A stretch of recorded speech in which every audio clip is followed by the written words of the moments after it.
കുറച്ച് വർഷങ്ങൾക്ക് മുൻപ് അന്തരിച്ചു പോയ script writer, director Dennis Joseph, അദ്ദേഹത്തിന് ഞാനൊക്കെ ഡെന്നിസ് ചേട്ട എന്ന് വിളിച്ചിരുന്നത്, ഒരു ചെറിയ സദസ്സിൽ വെച്ച് കുറേ കഥകൾ പറഞ്ഞ കൂട്ടത്തിൽ പറഞ്ഞ ഒരു കഥ, ഒരു ദിവസം നമ്മുടെ ഏറ്റവും പ്രിയപ്പെട്ട മമ്മൂക്ക ശ്രീനിയേട്ടൻ്റെ വീട്ടിലേക്ക് വിളിക്കുന്നു. ഫോൺ അവിടെ ആരും എടുക്കുന്നു. മമ്മൂക്ക ഫോൺ എടുത്തു, ഞാൻ മമ്മൂട്ടി. അപ്പോൾ ഫോൺ എടുത്ത് ആ കുട്ടി തിരിച്ചു പറയുന്നു, ഞാൻ കൊച്ചുകുട്ടി.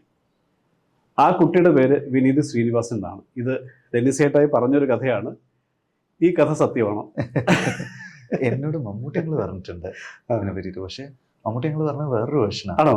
നേരിട്ട് കണ്ടപ്പോൾ എന്നോട് ഇങ്ങനെ ഹലോ ഞാൻ മമ്മൂട്ടി എന്ന് പറയുമ്പോൾ എന്റെ തീരെ ചെറുതിൽ എനിക്ക് വളരെ ചെറിയ പ്രായത്തിൽ ഹലോ ഞാൻ ചെറിയ കുട്ടി. അപ്പൊ എന്തായാലും അത് ഈ കഥകൾ പറഞ്ഞു വരുമ്പോഴത്തേക്ക് ഫോൺ കഥയായിരിക്കാം. അപ്പൊ യഥാർത്ഥത്തിൽ ആ കഥ നടന്നിട്ടുണ്ട്. ഇത് സുറുമി ചേച്ചിയുടെ കല്യാണം, അതായത് മമ്മൂട്ടികളുടെ മൂത്ത മോളുടെ കല്യാണത്തിന്റെ സമയത്ത് ഞാൻ ആ സമയത്തൊക്കെ അവരുടെ വീട്ടിലുണ്ടായിരുന്നു.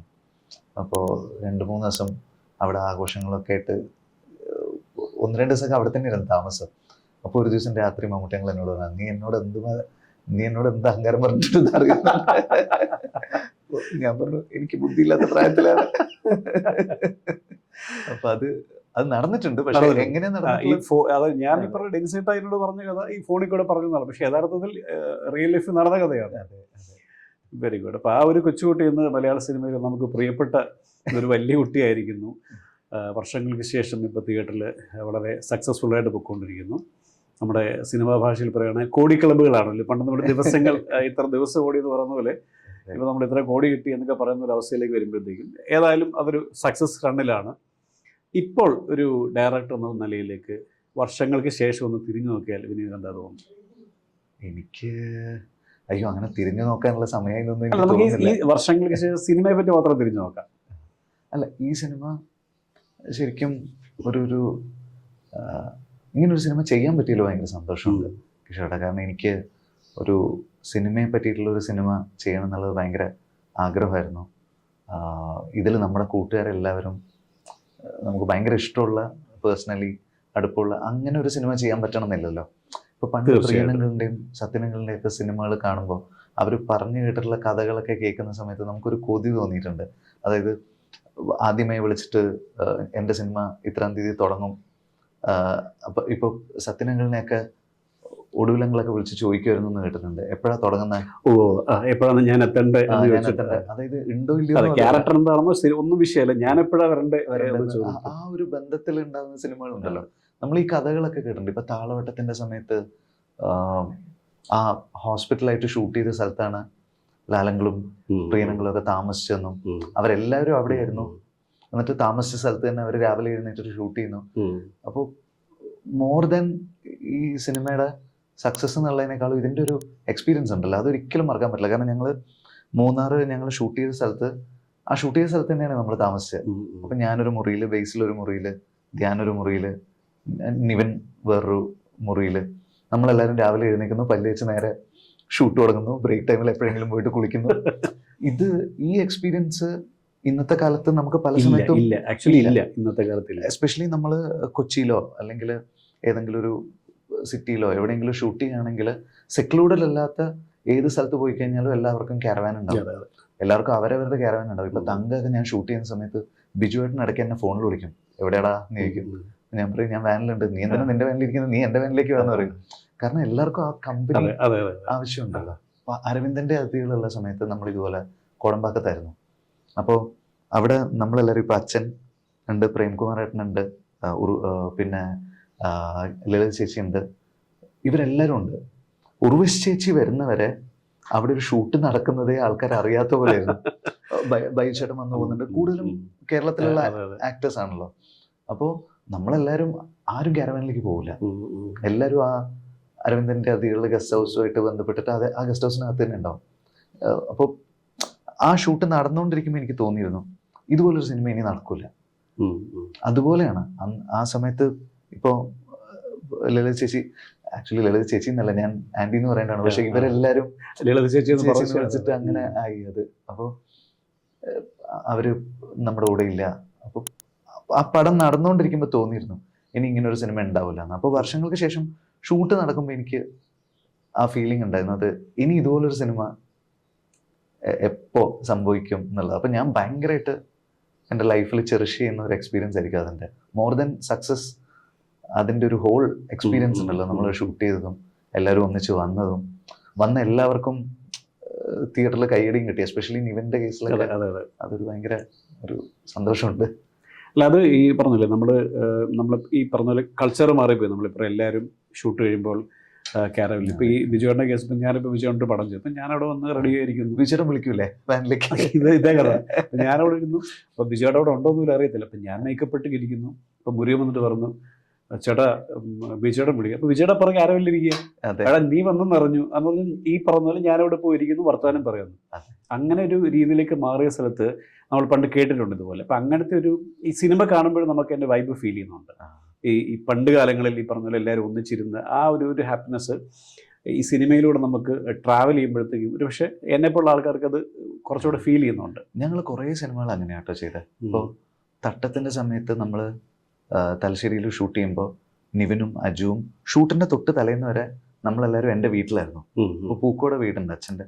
അപ്പോൾ ആ വീട്ടിലായിരുന്നു അജു, നമ്മുടെ ADs, പിന്നെ നിവിൻ, നമ്മളെല്ലാവരും താമസം. ഇതിൻ്റെ ഇടയിൽ സ്ക്രിപ്റ്റ് റിഹേഴ്സലിന് ദീപക്, ശ്രീറാം ഇങ്ങനെയുള്ള ആൾക്കാരൊക്കെ വന്നു പോകും. അപ്പോൾ നമ്മൾ അവിടെ തന്നെ താമസിക്കുന്നു. ഡെയിലി ഷട്ടിൽ കളിക്കാൻ പോകുന്നു. ഷട്ടിൽ കളിച്ച് തിരിച്ചു വന്ന് കുളിച്ച് റെഡിയായിട്ട് നമ്മൾ സ്ക്രിപ്റ്റ് വായിക്കുന്നു. അങ്ങനെയാണ് അത് ചെയ്തത്. പിന്നെ ഷൂട്ടിന് തൊട്ട് മുമ്പ് നമ്മൾ തലശ്ശേരിയിൽ ഒരു ഹോട്ടലിലേക്ക് മാറി. അങ്ങനെയായിരുന്നു. അപ്പോൾ അതൊക്കെ കഴിഞ്ഞിട്ട് പിന്നെ തിരിച്ച് വടക്കൻ സെൽഫിക്ക് ഇതുപോലെ നമ്മൾ വീട്ടിൽ നിന്നാലോ എന്ന് പോയി നിന്നപ്പോഴേക്കും ആ സമയമായപ്പോഴേക്കും നിവിനോട് ഭയങ്കര ക്രേസായി. അപ്പം നമ്മൾ സ്ക്രിപ്റ്റ് റിഹേഴ്സൽ ചെയ്തുകൊണ്ടിരിക്കുമ്പോഴേക്കും നിവിനേട്ടാ എന്നൊക്കെ പറഞ്ഞിട്ട് പുറത്ത് പിള്ളേർ ബൈക്ക് നിർത്തിയിട്ട്, അപ്പം നമ്മളിങ്ങനെ പരിപാടി ഇവിടെ മാറി. നമ്മൾ പഴയ പോലെ ഷട്ടിലൊക്കെ കളിക്കാൻ പോയപ്പോഴേക്കും ഷട്ടിൽ കളി കാണാൻ വേണ്ടിയിട്ട് ആൾക്കാർ വന്ന് നിൽക്കുന്നു. അങ്ങനെ തട്ടത്തിന്റെ സമയത്ത് ഒറ്റ മനുഷ്യനെ നിവിനെ കണ്ട അറിയില്ല. താടിയും കൂടെ എടുത്തുകൊണ്ട് മനസ്സിലാവില്ല, അത്രയും പ്രൈവസി ഉണ്ടായിരുന്നു. അപ്പൊ നാട്ടിൽ പോയി നിൽക്കുന്ന സമയത്ത് അവരങ്ങോട്ടും ഇങ്ങോട്ടും ഇങ്ങനെ നമ്മുടെ നാട്ടിലെ ആൾക്കാർ ഇങ്ങനെ സംസാരിക്കുന്നതൊക്കെ നിവിൻ ഒബ്സർവ് ചെയ്യുക. അപ്പൊ ഈ എന്തല്ല എന്നൊക്കെ ഉള്ളത് അപ്പൊ പിടിച്ചതാണ്. അപ്പോൾ സെൽഫിയുടെ സമയമായപ്പോഴേക്കും ബാംഗ്ലൂർ ഡേയ്സ് ഇറങ്ങി, നിവിന് പുറത്തിറങ്ങാൻ പറ്റാത്ത അവസ്ഥയായി. അപ്പൊ അത് ഒരു അങ്ങനെയൊക്കെ സിനിമ ചെയ്യാൻ പറ്റുന്ന ഒരു ഭാഗ്യമാണ്. തീർച്ചയായിട്ടും അതൊരു വലിയ, അത് ഞാൻ പറയാം, നമുക്ക് സിനിമയിലും ഒരു പക്ഷേ നമുക്കത് ഫീൽ ചെയ്യുന്നുണ്ട്. അതുകൊണ്ടാണോ വിനീതിൻ്റെ സിനിമകളിൽ കൂടുതലും ഈ പറഞ്ഞ ഒരു കംഫർട്ട് സോണിലുള്ള ആൾക്കാരൊക്കെ ആയിട്ട് എപ്പോഴും എല്ലാ സിനിമകൾ കാണുമ്പോഴത്തേക്കും വിനീതിൻ്റെ ഒരു കംഫർട്ട് സോണിലുള്ള ആളുകളാണ് അതിൻ്റെ ടോട്ടാലിറ്റി നമുക്ക് തോന്നുന്നത്. അത് ഈ ഒരു സ്പേസിൻ്റെ ഒരു ഫ്രീഡത്തിൻ്റെ സ്പേസ് കൊണ്ടാണോ അതിലേക്ക് പോകുന്നത്, അതോ അത് യാദൃശ്യമായിട്ടൊക്കെ സംഭവിക്കുന്നതാണ്? അത് കുറേയൊക്കെ ഇങ്ങനെ ഉണ്ടായി വരുന്നതുകൊണ്ട് ഇപ്പോൾ ഈ സിനിമയിൽ തന്നെ നമ്മൾ ചില റോൾസിനെ കാസ്റ്റ് ചെയ്യാൻ വേണ്ടിയിട്ട് കുറച്ച് പുതിയ ആളുകളെ, എന്ന് വെച്ച് കഴിഞ്ഞാൽ ഞാൻ വർക്ക് ചെയ്തിട്ടില്ലാത്ത സിനിമയിലുള്ള മറ്റ് ആൾക്കാരെ ഞാൻ കോണ്ടാക്ട് ചെയ്തിട്ടുണ്ടായിരുന്നു. പക്ഷെ അങ്ങനെ ചില ആൾക്കാരെ നമുക്ക് കിട്ടിയില്ല. കിട്ടാതിരുന്നപ്പോൾ അപ്പോൾ പിന്നെ നമ്മൾ വീണ്ടും നമ്മുടെ ആൾക്കാർ അവർക്കും കൂടെ ഫിറ്റ് ആവുന്ന രീതിയിലുള്ള ഒരു ക്യാരക്ടറായിരുന്നു. അപ്പം അങ്ങനെയൊക്കെ മാറിയിട്ടുണ്ട്. എന്നാലും നമുക്ക് അടുപ്പമുള്ള ആൾക്കാർ വരുമ്പോൾ ഇപ്പോൾ പിന്നെ പണ്ടത്തെ പോലെ അല്ലല്ലോ. ഈ കാസ്റ്റ് റിപ്പീറ്റ് ചെയ്യുമ്പോഴും ഒക്കെ ആൾക്കാർ ഇങ്ങനെ ഒരു ഘട്ടം കഴിഞ്ഞ് കഴിഞ്ഞാൽ ആൾക്കാർ പരാതി പറയും, ഇവരെപ്പോഴും കാസ്റ്റിംഗ് റിപ്പീറ്റ് ചെയ്തുകൊണ്ടിരിക്കും. അപ്പൊ ഇനി അടുത്ത സിനിമയിൽ എനിക്കിത് ചെയ്യാൻ പറ്റില്ല. എനിക്ക് കംപ്ലീറ്റ്ലി ഒരു വേറൊരു ഞാൻ വർക്ക് ചെയ്തിട്ടില്ലാത്തൊരു ടോട്ടൽ ഒരു ഫ്രഷ് ആയിട്ടുള്ള വർക്ക് ചെയ്യണ്ടല്ലേ. അല്ലെങ്കിൽ ഇതെപ്പോഴും സെയിം പരിപാടിയാണെന്ന് പറയാം ആൾക്കാർ. മാത്രമല്ല ഇതിനകത്ത് എന്താ പറയുക, ഇപ്പം നമ്മൾ ഓരോ ആക്ടേഴ്സ് ഓരോ സ്റ്റേച്ചേഴ്സ് ഓരോ പ്രൊഫൈലുള്ളൂ. പക്ഷെ അവരുടെ ഒരു സ്റ്റേച്ചറോ പ്രൊഫൈലോ വിട്ടിട്ടാണ് സിനിമയിൽ ഈ ക്യാരക്ടറിൻ്റെ വലിപ്പം നോക്കുക. ഇപ്പോൾ ആസിഫ് ഒക്കെ ആണെങ്കിൽ എനിക്കൊന്ന് വളരെ ചെറിയ അതിൽ വന്ന് പോകുന്നേ ഉള്ളൂ. ഇപ്പം നോർമൽ കേസിൽ നമ്മളങ്ങനെ സംഭവിക്കില്ല. വേറൊരാളാണെന്നുണ്ടെങ്കിൽ ഞാനില്ല എന്നേ പറയത്തുള്ളൂ. അപ്പം അങ്ങനെയുള്ളൊരു സുഖം കൂടെ ഈ നമ്മുടെ നമ്മുടെ അത്രയും നമ്മളെ വിശ്വസിക്കുന്ന സ്നേഹിക്കുന്ന ആൾക്കാരെ നമുക്ക് ആ ഒരു സ്വാതന്ത്ര്യമുണ്ട്. ആസിയുടെ ശരിക്കും പറഞ്ഞു കഴിഞ്ഞാൽ ഇത്രയും ദിവസം എനിക്ക് എവിടെയും ആസി പടത്തിലുണ്ട് എന്നുള്ളത് എനിക്ക് പറയാൻ പറ്റൂല. ഇല്ല, ഞാൻ ഈ സിനിമ കാണുമ്പോഴാണ് ഈ ആസിഫ് ഈ പടത്തിലുണ്ടല്ലോ. അപ്പം ഞാനൊരു സ്ഥലത്തും ആസിഫ് ഈ സിനിമയിൽ ഉള്ളതായിട്ട് എനിക്കറിയില്ല. അല്ല, ആസിയുടെ അടുത്ത് ഞാനിങ്ങനെ വിളിച്ചിട്ട് ആസി ഇങ്ങനെ ഒരു സംഭവം ഉണ്ട് എന്ന് പറഞ്ഞപ്പോഴേക്കും വിനീത ഞാൻ ഉണ്ടാവും എന്ന് പറഞ്ഞു. അപ്പൊ അങ്ങനെ എന്താ ക്യാരക്ടർ എന്നൊക്കെ പിന്നെയാ ചോദിക്കുന്നത്. അത് കഴിഞ്ഞിട്ട് ആണ് ആസിക്ക് മറ്റേ കാലിന് ആക്സിഡന്റ് പറ്റുന്നത്. അപ്പൊ ആസി വയ്യാണ്ട് കിടക്കായിരുന്നു. അപ്പൊ ഷൂട്ടിന്റെ തലേന്റെ തലേന്ന് നമ്മുടെ അടുത്ത് ADs ഒക്കെ ചോദിക്കുന്നുണ്ട്, ആസിക്ക് വയ്യാണ്ട് കിടക്കാണ്, ആസിക്ക് ചെയ്യാൻ പറ്റുമോ, നമ്മൾ വേറെ ഓപ്ഷൻ നോക്കണോ? അപ്പൊ ഞാനും വിശാഖും പറഞ്ഞു ആസി വരും, ആസിനെ നമ്മൾ ചെന്ന് കാണുന്നുണ്ട്. അപ്പം ഞങ്ങൾ എനിക്കൊന്ന് 3 ഷൂട്ട് കഴിഞ്ഞിട്ട് ഷിഫ്റ്റ് ചെയ്ത് എറണാകുളത്തേക്ക് വരിക. എറണാകുളത്തേക്ക് വന്നിട്ട് ഞാനും വിശാഖും കൂടെ രാവിലെ ആസിയുടെ വീട്ടിലേക്ക് പോകുമ്പോൾ ആസി ഞങ്ങളെ കണ്ട ഉടനെ ആസിക്ക് കാലനക്കാൻ വയ്യ, ആസി ബെഡിലാണ്. അപ്പോൾ ഞങ്ങളുടെ അടുത്ത് ചോദിച്ചു ഒരാഴ്ച തള്ളാൻ പറ്റുമെന്ന് ചോദിച്ചു. അപ്പോൾ നമുക്കത് ചെയ്യാൻ പറ്റില്ല.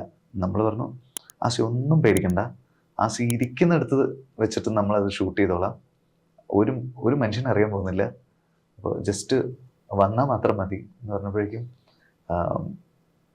നമ്മൾ പറഞ്ഞു വേറൊന്നും കൊണ്ടല്ല, ഈ ഒരു മൂഡിൽ ആസി ഇങ്ങനെ തനിച്ചിരിക്കേണ്ട ഒരാളല്ല, നമ്മളെല്ലാവരും ഉണ്ട്, ആസി വാന്ന് പറഞ്ഞു. അപ്പം അങ്ങനെ ആ ഒരു കോൺവെർസേഷൻ്റെ ഒരു 10-20 മിനിറ്റ് കഴിഞ്ഞപ്പോഴേക്കും ആസി ചോദിച്ചു വീൽ ചെയർ ഒന്ന് കൊണ്ടുപോകാനുള്ള വഴിയൊക്കെ ഉണ്ടോ എന്ന് ചോദിക്കാൻ തുടങ്ങി. ആ അപ്പാർട്ട്മെന്റിലേക്ക് നമ്മൾ ഒന്നും പേടിക്കണ്ട, എല്ലാം റെഡിയാക്കിക്കോളാം പറഞ്ഞു. എന്നിട്ട് ആസി വീൽ ചെയറിലാണ് വന്നത്. വീൽ ചെയറിൽ വന്ന് ആസീനെ ഇത് ലുക്ക് ടെസ്റ്റ് ഒക്കെ ഇത് ലുക്കിന്റെ പരിപാടിയൊക്കെ ഫിക്സ് ചെയ്ത് നേരെ ഇരുത്തി പടത്തിൽ ആസ്വദിക്കുകയാണ്. അപ്പൊ എനിക്ക് അന്നേരം ഈ ഇരിപ്പ് കണ്ടപ്പോൾ എനിക്ക് തോന്നിയത്, പക്ഷെ നമ്മൾ അതുപോലെ ഒരാൾ വന്നിട്ട് നമ്മൾ അതിൽ നമ്മുടെ കൂടെ സഹകരിക്കുക എന്ന് പറയുന്നതാണ് നമുക്ക് ഏറ്റവും സന്തോഷമുള്ളൊരു കാര്യം. അല്ല, അങ്ങനെ കുറെ സൗഹൃദങ്ങൾ അത് ആ സിനിമ ഈ പറഞ്ഞ സൗഹൃദങ്ങളുടെ സിനിമയായിട്ട് നമുക്ക് വ്യാഖ്യാനിക്കുകയും ചെയ്യാം. പ്രത്യേകിച്ചും എനിക്കൊന്നൊരു പോയ കാലത്ത് നമ്മളൊക്കെ വായിച്ചിട്ടുണ്ട്, ലാൽ സാറും അല്ലെ ശ്രീനിയേട്ടനും മണിമ്പിള്ള രാജേട്ടൻ അല്ലെ സുരേഷ് ഇവരുടെയൊക്കെ ഒരു മെഡ്രാസ് എക്സ്പീരിയൻസ് ഒക്കെ നമ്മൾ പലയിടത്തും കേട്ടും ഒക്കെ വന്നിട്ടുണ്ട്. അപ്പം നമുക്ക് പെട്ടെന്ന് അതൊക്കെ ആയിട്ട് പണ്ട് കാലത്ത് സിനിമയിലേക്ക് അല്ലെങ്കിൽ സിനിമയിൽ ആസിയുടെ കാര്യം പറയുമ്പോൾ ഒരു കാര്യം കൂടെ പറയണം. ആസി വന്ന് അഭിനയിച്ചു പോയിട്ട് അപ്പോൾ വിശാഖ് ഇങ്ങനെ ആസിക്ക് ഒരു പേയ്മെന്റ് ശമ്പളം കൊടുക്കണമല്ലോ. അപ്പോൾ ശമ്പളം സംസാരിച്ചാൽ ചിലപ്പോൾ ആസി ചീത്ത വിളിക്കും. അപ്പോൾ വിശാഖ് എന്ത് ചെയ്തെന്ന് വെച്ചാൽ സുഹൃത്തിൽ അക്കൗണ്ട് വാങ്ങിച്ചിട്ട് വിശാഖ് ഒരു സാധനം അങ്ങ് ട്രാൻസ്ഫർ ചെയ്തു. ആ ട്രാൻസ്ഫർ ചെന്ന ഉടനെ ആസി വിളിച്ച് ചീത്ത വിളിച്ചു, നിന്നോട് ആരാടാ എനിക്ക് കാശ് അയക്കാൻ പറഞ്ഞത്. അത് ഇല്ല അത് ഞാൻ പറയാം, അത് വളരെ അപൂർവമായിട്ട് സംഭവിക്കുന്നില്ല. അതാണ് നമ്മൾ സൗഹൃദത്തിൻ്റെ ഒരു വലിയൊരു ബലമാണ് ആ സിനിമ എന്ന് പറയുന്നത്. ഒരു പക്ഷേ ഈ നമ്മളീ പറഞ്ഞെടുത്ത് പണ്ട് കാലങ്ങളിൽ നമ്മൾ കേട്ട പോലത്തെ ഒരു കഥയിലേക്ക് ആണല്ലോ വന്നത്. അപ്പം പക്ഷേ ആ കാലഘട്ടത്തിൽ കഥ പറയുമ്പോൾ ആ കാലഘട്ടത്തിലുള്ള ആൾക്കാർ അനുഭവിച്ച അതേ സ്വാതന്ത്ര്യ സൗഹൃദവും വിനീതിനും കൂട്ടുകാർക്കും അല്ലെങ്കിൽ അത്തരമൊരു സോണിലേക്ക് എത്താൻ പറ്റിയെന്ന് പറയുന്നത് ഇന്നത്തെ സിനിമയിൽ സംഭവിക്കാൻ സാധ്യത വളരെ കുറവുള്ളൊരു കാര്യമാണ്. അന്നത്തേത് എന്ന് പറയുന്നത് വേറെ ലെവലാണ്. നമുക്കത് കേൾക്കുമ്പോൾ നമുക്കൊരു ഭയങ്കര ഫീലാണ് അത്. അതെ അതെ, എവിടേക്കോ അതിൻ്റെ ഒരു ചെറിയ ശതമാനം സിനിമയിൽ കണ്ട പോലെ തന്നെ സിനിമയ്ക്ക് പുറത്തുള്ള ജീവിതത്തിൽ സംഭവിച്ചിട്ടുണ്ട്. ഈ ഇങ്ങനെ ഒരു കഥയിലേക്ക് വരുമ്പോഴത്തേക്കും ഈ ശ്രീനിയേട്ടൻ്റെ എന്നുള്ള എന്തെങ്കിലും ഇൻപുട്സ് ഉണ്ട്, ഈ പഴയകാല ഈ അനുഭവങ്ങൾ എന്തെങ്കിലും, ഈ പഴയ സിനിമ നമുക്ക് തന്നെ ഒരുപാട് കേട്ടതും ഒക്കെ കണ്ടതായിട്ട് അല്ലാതെ എന്തെങ്കിലും ശ്രീനിയേട്ടൻ്റെ ഇൻപുട്സ് വല്ലതും ഈ പഴയ കാലത്തിലെ എക്സ്പീരിയൻസ് വല്ലതും വിനീത് എടുത്തിട്ടുണ്ടോ, ചോദിക്കുകയോ മനസ്സിലാക്കുകയോ? ഇതിനു മുമ്പ് ഞാൻ അച്ഛൻ്റെ അടുത്ത് കേട്ട കഥകളൊക്കെ നമ്മളിങ്ങോട്ട് ഇംപ്ലിമെന്റ് ചെയ്തിട്ടോ? അങ്ങനെ ഇപ്പോൾ പടത്തിന് 2 അഭിപ്രായമാണ്, മോശമാണ് മോശമല്ലേ എന്നൊരു അഭിപ്രായമുണ്ട്. ആ സാധനം അങ്ങനെ തിരിച്ചു വെച്ചതാണ്. അപ്പോൾ അങ്ങനെയുള്ള കുറച്ച് സാധനങ്ങളൊക്കെ ഉണ്ട്. പിന്നെ അച്ഛൻ നാടകം ചെയ്തുകൊണ്ടിരിക്കുന്ന സമയത്താണ് ഒരു ടെലിഗ്രാം വന്നിട്ട് മറ്റേ മെഡ്രാസിലേക്ക് വണ്ടി വരുന്നത്. അതായത് ഫിലിം ഇൻസ്റ്റിറ്റ്യൂട്ട് കഴിഞ്ഞിട്ട് തിരിച്ച് നാട്ടിൽ വന്ന് നാടകങ്ങൾ ചെയ്തു തുടങ്ങാം എന്നിങ്ങനെ ആലോചിക്കുന്ന സമയത്താണ് വിളി വരുന്നത്. ഒരു എനിക്ക് തോന്നുന്നു ഒറ്റപ്പെട്ടവർ എന്ന് പറഞ്ഞ ഇതൊരു സിനിമയ്ക്ക് വേണ്ടിയിട്ട് പിന്നെ മെഡ്രാസിലേക്ക് കയറിയതാണ്. പിന്നെ തിരിച്ചു വരവ് ഉണ്ടായിട്ടില്ല, നടന്നില്ല. ആ ഒരു ഡയലോഗാണ് ധ്യാൻ പറയുന്നത്, ഞാൻ ക്ലാസ്സിൽ നിന്നല്ലേ പോകുന്നു, ഞാൻ ഈ നാട്ടിൽ നിന്ന് പോകുന്നത്. അപ്പൊ അങ്ങനെ നമ്മൾ പറഞ്ഞു നേരത്തെ നമ്മൾ ഇൻസ്പയർ ചെയ്യുന്നത്. പിന്നെ ഞാൻ സ്ക്രിപ്റ്റ് എഴുതി കഴിഞ്ഞിട്ട് പ്രിയനങ്ങളിന് പോയി വായിച്ചു കൊടുത്തിരുന്നു. അപ്പോൾ പ്രിയനങ്ങൾ ഫസ്റ്റ് ഹാഫ് കേട്ട ഉടനെ ഭയങ്കര ഹാപ്പി ആയിരുന്നു. അപ്പോൾ എന്നോട് പറഞ്ഞു, എടാ ഒരു സംഭവം ഉണ്ടെന്ന് പറഞ്ഞിട്ട് ഒരു റെക്കോർഡിംഗ് സ്റ്റുഡിയോയിൽ വന്നൊരു സാധനം, പണ്ട് ഈ വയലിനിസ്റ്റ് വായിക്കുന്ന സമയത്ത് ഈ കമ്പി തൊടാണ്ട് ഇങ്ങനെ ഡമ്മി ആയിട്ട് 2-3 ആൾക്കാർ ഇരുത്തും. അത് പൈസ അടിക്കാൻ വേണ്ടിയിട്ട് ഇൻചാർജുമാർ ഇരുത്തുന്നതാണ്. ഏറ്റവും പുറകിലത്തെ മൂലയിലായിരിക്കും ഇവരുണ്ടാകുക. എന്നിട്ട് ഇങ്ങനെ ഈ ബോ വയലിനിൽ ടച്ച് അനങ്ങുന്നുണ്ട്, പക്ഷേ കമ്പിയിൽ തൊടുന്നില്ല. കറക്റ്റ് ബാക്കിയുള്ളവരുടെ കൈ മൂവ് ചെയ്യുന്ന പോലെ ഇവർ മൂവ് ചെയ്യിക്കും. ഇത് മലയാളത്തിലൊരു പ്രൊഡ്യൂസർ പിടിച്ചിട്ട് സ്റ്റുഡിയോയിൽ ഭയങ്കര ഇഷ്യൂ ആയി. എന്നിട്ടാണ് 10 മിനിറ്റിനുള്ളിൽ കമ്പി തൊട്ട് വായിക്കുന്ന ആൾക്കാരെ നീ ഇവിടെ കൊണ്ടുവന്ന് ഇരുത്തിയില്ലെങ്കിൽ എൻ്റെ തനിക്കൊണം നീ അറിയുന്ന ഒരു ഭയങ്കര ചീത്തയൊക്കെ വിളിച്ചിട്ടുണ്ട്. അപ്പോൾ ഈ സാധനം പ്രിയനങ്ങൾ എന്നോട് പറഞ്ഞ, അപ്പോൾ പറഞ്ഞ ഉടനെ ചോദിച്ചു, പ്രിയനങ്ങളെ ഞാനിത് എടുത്തോട്ടെ എന്ന് ചോദിച്ചു. എടാ നീ എടുത്തോടാ എന്ന് പറഞ്ഞു. പക്ഷെ അതുപോലെ രസമായിട്ട് ആ പടത്തിൽ വന്നിട്ടുണ്ട്. അത് ബിജു ആണത് ചെയ്തിട്ടുള്ളത്. ഞാൻ ഇതിനു മുമ്പും ഒരു ഇത് പടം ഇത്രയും ദിവസം അല്ലല്ല, ഞാൻ അതുകൊണ്ട് പല കാര്യങ്ങളും ഞാനിത് പറയുന്ന സംസാരിക്കും. സിനിമ ഇപ്പോ- ഇത്രയും ദിവസം വന്നുകൊണ്ടിരുന്ന നമ്മളതിനകത്ത് അതെ വേറെ ഒളിച്ചു പോയി. നമുക്ക് ഒത്തിരി കാര്യങ്ങൾ പറയാൻ പറ്റും. സിനിമ ഇറങ്ങിയ സമയത്ത് പറ്റില്ലല്ലോ. അതെ അന്നത്തെ കാലത്ത് ഒരു നോട്ടബിൾ പ്രൊഡ്യൂസർ ഉണ്ടാക്കിയ ഒരു ഇഷ്യൂ ആണത്. അവിടെയാണ് ശരിക്കും പറഞ്ഞാൽ തമിഴ്നാട്ടിൽ പോയിട്ട് ഒരു മലയാളിയാണ് ഇത് കണ്ടുപിടിക്കുന്നത്. അവിടെ അത്രയും തമിഴ് പ്രൊഡ്യൂസേഴ്സ് ഉണ്ടായിട്ട് ഇവർ വളരെ സിമ്പിളായിട്ട് ഈ സാധനം കാലാകാലങ്ങളായിട്ട് ചെയ്തുകൊണ്ടിരിക്കുകയാണ്. അപ്പൊ അങ്ങനെ പ്രിയനങ്ങൾ അങ്ങനെ കുറച്ച് ഇപ്പോൾ സ്വാമീസ് ലോഡ്ജിൽ സ്വാമിനാഥൻ എന്നാണ്. അപ്പോൾ പണ്ട് എവിടെയോ വായിച്ചിട്ടുണ്ടായിരുന്നു. അപ്പോൾ ഞാൻ ആ ക്യാരക്ടറിന് വേറെ പേരാണ് ഇട്ടത്. അപ്പോൾ ഞാൻ എഴുതുന്ന സമയത്ത് എനിക്ക് മനസ്സിൽ വന്നില്ല. അപ്പോൾ എന്നോട് പറഞ്ഞു, സ്വാമീസ് ലോഡ്ജ് നടത്തിയിരുന്ന ആളുടെ പേര് സ്വാമിനാഥൻ എന്നായിരുന്നു, നീ ആ പേര് തന്നെ ഇട്ടൂടെ എന്ന് ചോദിച്ചു. അപ്പോൾ ഞാൻ പറഞ്ഞു അപ്പോൾ അങ്ങനെ വെച്ചു. അങ്ങനെ കുറേ അല്ല, അത് ആ പേരും ആ ക്യാരക്ടറും നമുക്ക് പെട്ടെന്ന് റിലേറ്റ് ചെയ്യാൻ പറ്റും. കാരണം നമ്മൾ കേട്ടിട്ടുണ്ട് ഈ സ്വാമീസ് ലോഡ്ജ് ഇവരൊക്കെ പോയത് അങ്ങനെയൊക്കെ. പണ്ട് അവിടെ എന്തോ ഒരു കസേര ഉണ്ടായിരുന്നു, അവിടെ എന്തോ സത്യൻ സാർ ഇരുന്ന കസേര എന്ന് പറഞ്ഞാൽ ലാൽ സാർ അവരൊക്കെ അങ്ങനെയൊക്കെയുള്ള നമ്മൾ പണ്ടിങ്ങനെ കേട്ടിട്ടുണ്ട്. ഷൂട്ട് ചെയ്യുന്ന സമയത്ത് ആലോചിച്ചു, അവിടെ കസേര നമ്മൾ വെച്ചിട്ടുണ്ടായിരുന്നു. പക്ഷേ ഇപ്പൊ ധ്യാന്റെ ക്യാരക്ടർ ഡയറക്ടർ ആവാൻ ആഗ്രഹിക്കുന്ന ആളാണ്. അതെ അതെ അതെ. അപ്പൊ പിന്നെ അതിലിരുന്നിട്ട് കാര്യമില്ല. അതിന് പകരം മറ്റേ പൈപ്പിൽ നിന്ന് വെള്ളം കുടിപ്പിച്ച് ധ്യാൻ ആക്ച്വലി ഇതിലേക്ക് വരുമ്പോഴത്തേക്കും ഞാൻ പറഞ്ഞില്ല, എനിക്ക് പേഴ്സണലി ഏറ്റവും സന്തോഷമുള്ള കാര്യം ധ്യാൻ എന്ന് പറഞ്ഞൊരു ആക്ടറെ അല്ലെങ്കിൽ എന്നെപ്പോലുള്ള അല്ലെങ്കിൽ ധ്യാനം ഇഷ്ടപ്പെടുന്ന ആൾക്കാർ ഒരുപാട് നാളായിട്ട് കാണാൻ ആഗ്രഹിക്കുന്ന പോലത്തെ ഒരു ആക്ടർ എന്നുള്ള നിലയിലുള്ളൊരു പെർഫോമൻസാണ്. അതും ഈ പറഞ്ഞ പോലെ ഒരു ചെറിയ പ്രായം മുതൽ ഒരു വാർദ്ധക്യം വരെയുള്ളൊരു കാലഘട്ടത്തിലൂടെ കടന്നു പോകുന്ന ഒരു ക്യാരക്ടറാണ് ധ്യാൻ്റെത്.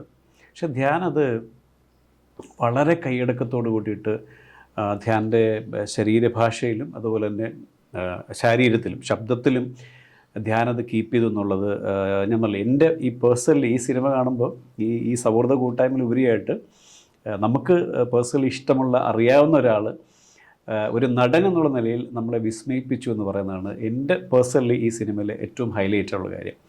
അപ്പോൾ അതെങ്ങനെയാണ് ഇപ്പം ഞാൻ തിരിച്ചൊരു കാര്യം ചോദിക്കട്ടെ, ഇപ്പോൾ ഈ ധ്യാനൊരു നല്ല സിനിമ ചെയ്യണം, ധ്യാനൊരു നല്ല സിനിമയിലൂടെ ഒരു നല്ല നടനായിട്ട് ധ്യാനെ ലോകത്തിന് മുമ്പിൽ എത്തിക്കണം എന്നുള്ള ഒരു ചിന്തയൊന്നുണ്ടായതാണോ ഈ കഥാപാത്ര സിനിമയും, അതോ അത് സംഭവിച്ചതാണോ, ധ്യാനത്തിലേക്ക് വന്നതാണോ?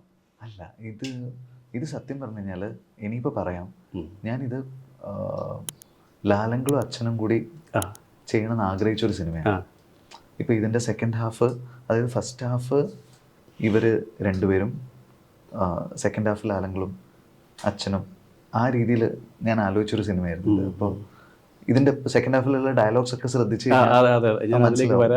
അപ്പോൾ അവർ രണ്ടുപേരും ചെയ്താൽ അത് നന്നായിരിക്കും, അവർ രണ്ടുപേരും അങ്ങോട്ടും ഇങ്ങോട്ടും കളിയാക്കിയാൽ നന്നായിരിക്കും എന്നൊക്കെയുള്ള രീതിയിലാണ് ഞാനത് എഴുതിയിട്ടുള്ളത്. പക്ഷെ പിന്നെ ഇതൊരു പ്രൊജക്റ്റ് എന്നുള്ള രീതിയിൽ ഇവരെ അപ്രോച്ച് ചെയ്യുന്നതിന് മുമ്പ് ഒരു സമയം എത്തിയപ്പോഴേക്കും അച്ഛൻ്റെ ഹെൽത്തും കാര്യങ്ങളൊക്കെ വെച്ച് നമുക്ക് മൂന്നാർ പോലൊരു സ്ഥലത്തോ അല്ലെങ്കിൽ അതുപോലെ ഒരുപാട് ദിവസത്തെ ഷൂട്ട് എന്ന് പറയുമ്പോൾ ഒരു റിസ്ക് ഉണ്ടായിരുന്നു.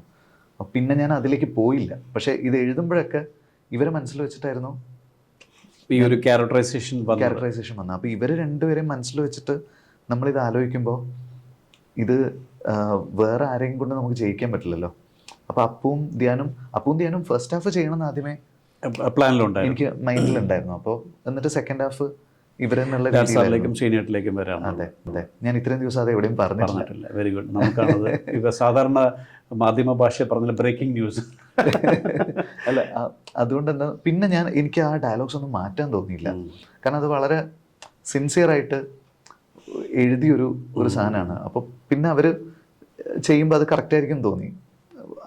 അങ്ങനെയാണ് ഇവർ രണ്ടുപേരും ഇല്ലാണ്ട് ഈ സിനിമ, ഇവർ രണ്ടുപേരും പിന്നെ നിവിനും, ഈ 3 ക്യാരക്ടേഴ്സിന് വേറെ റീപ്ലേസ്മെൻ്റ് ഒന്നുമില്ല.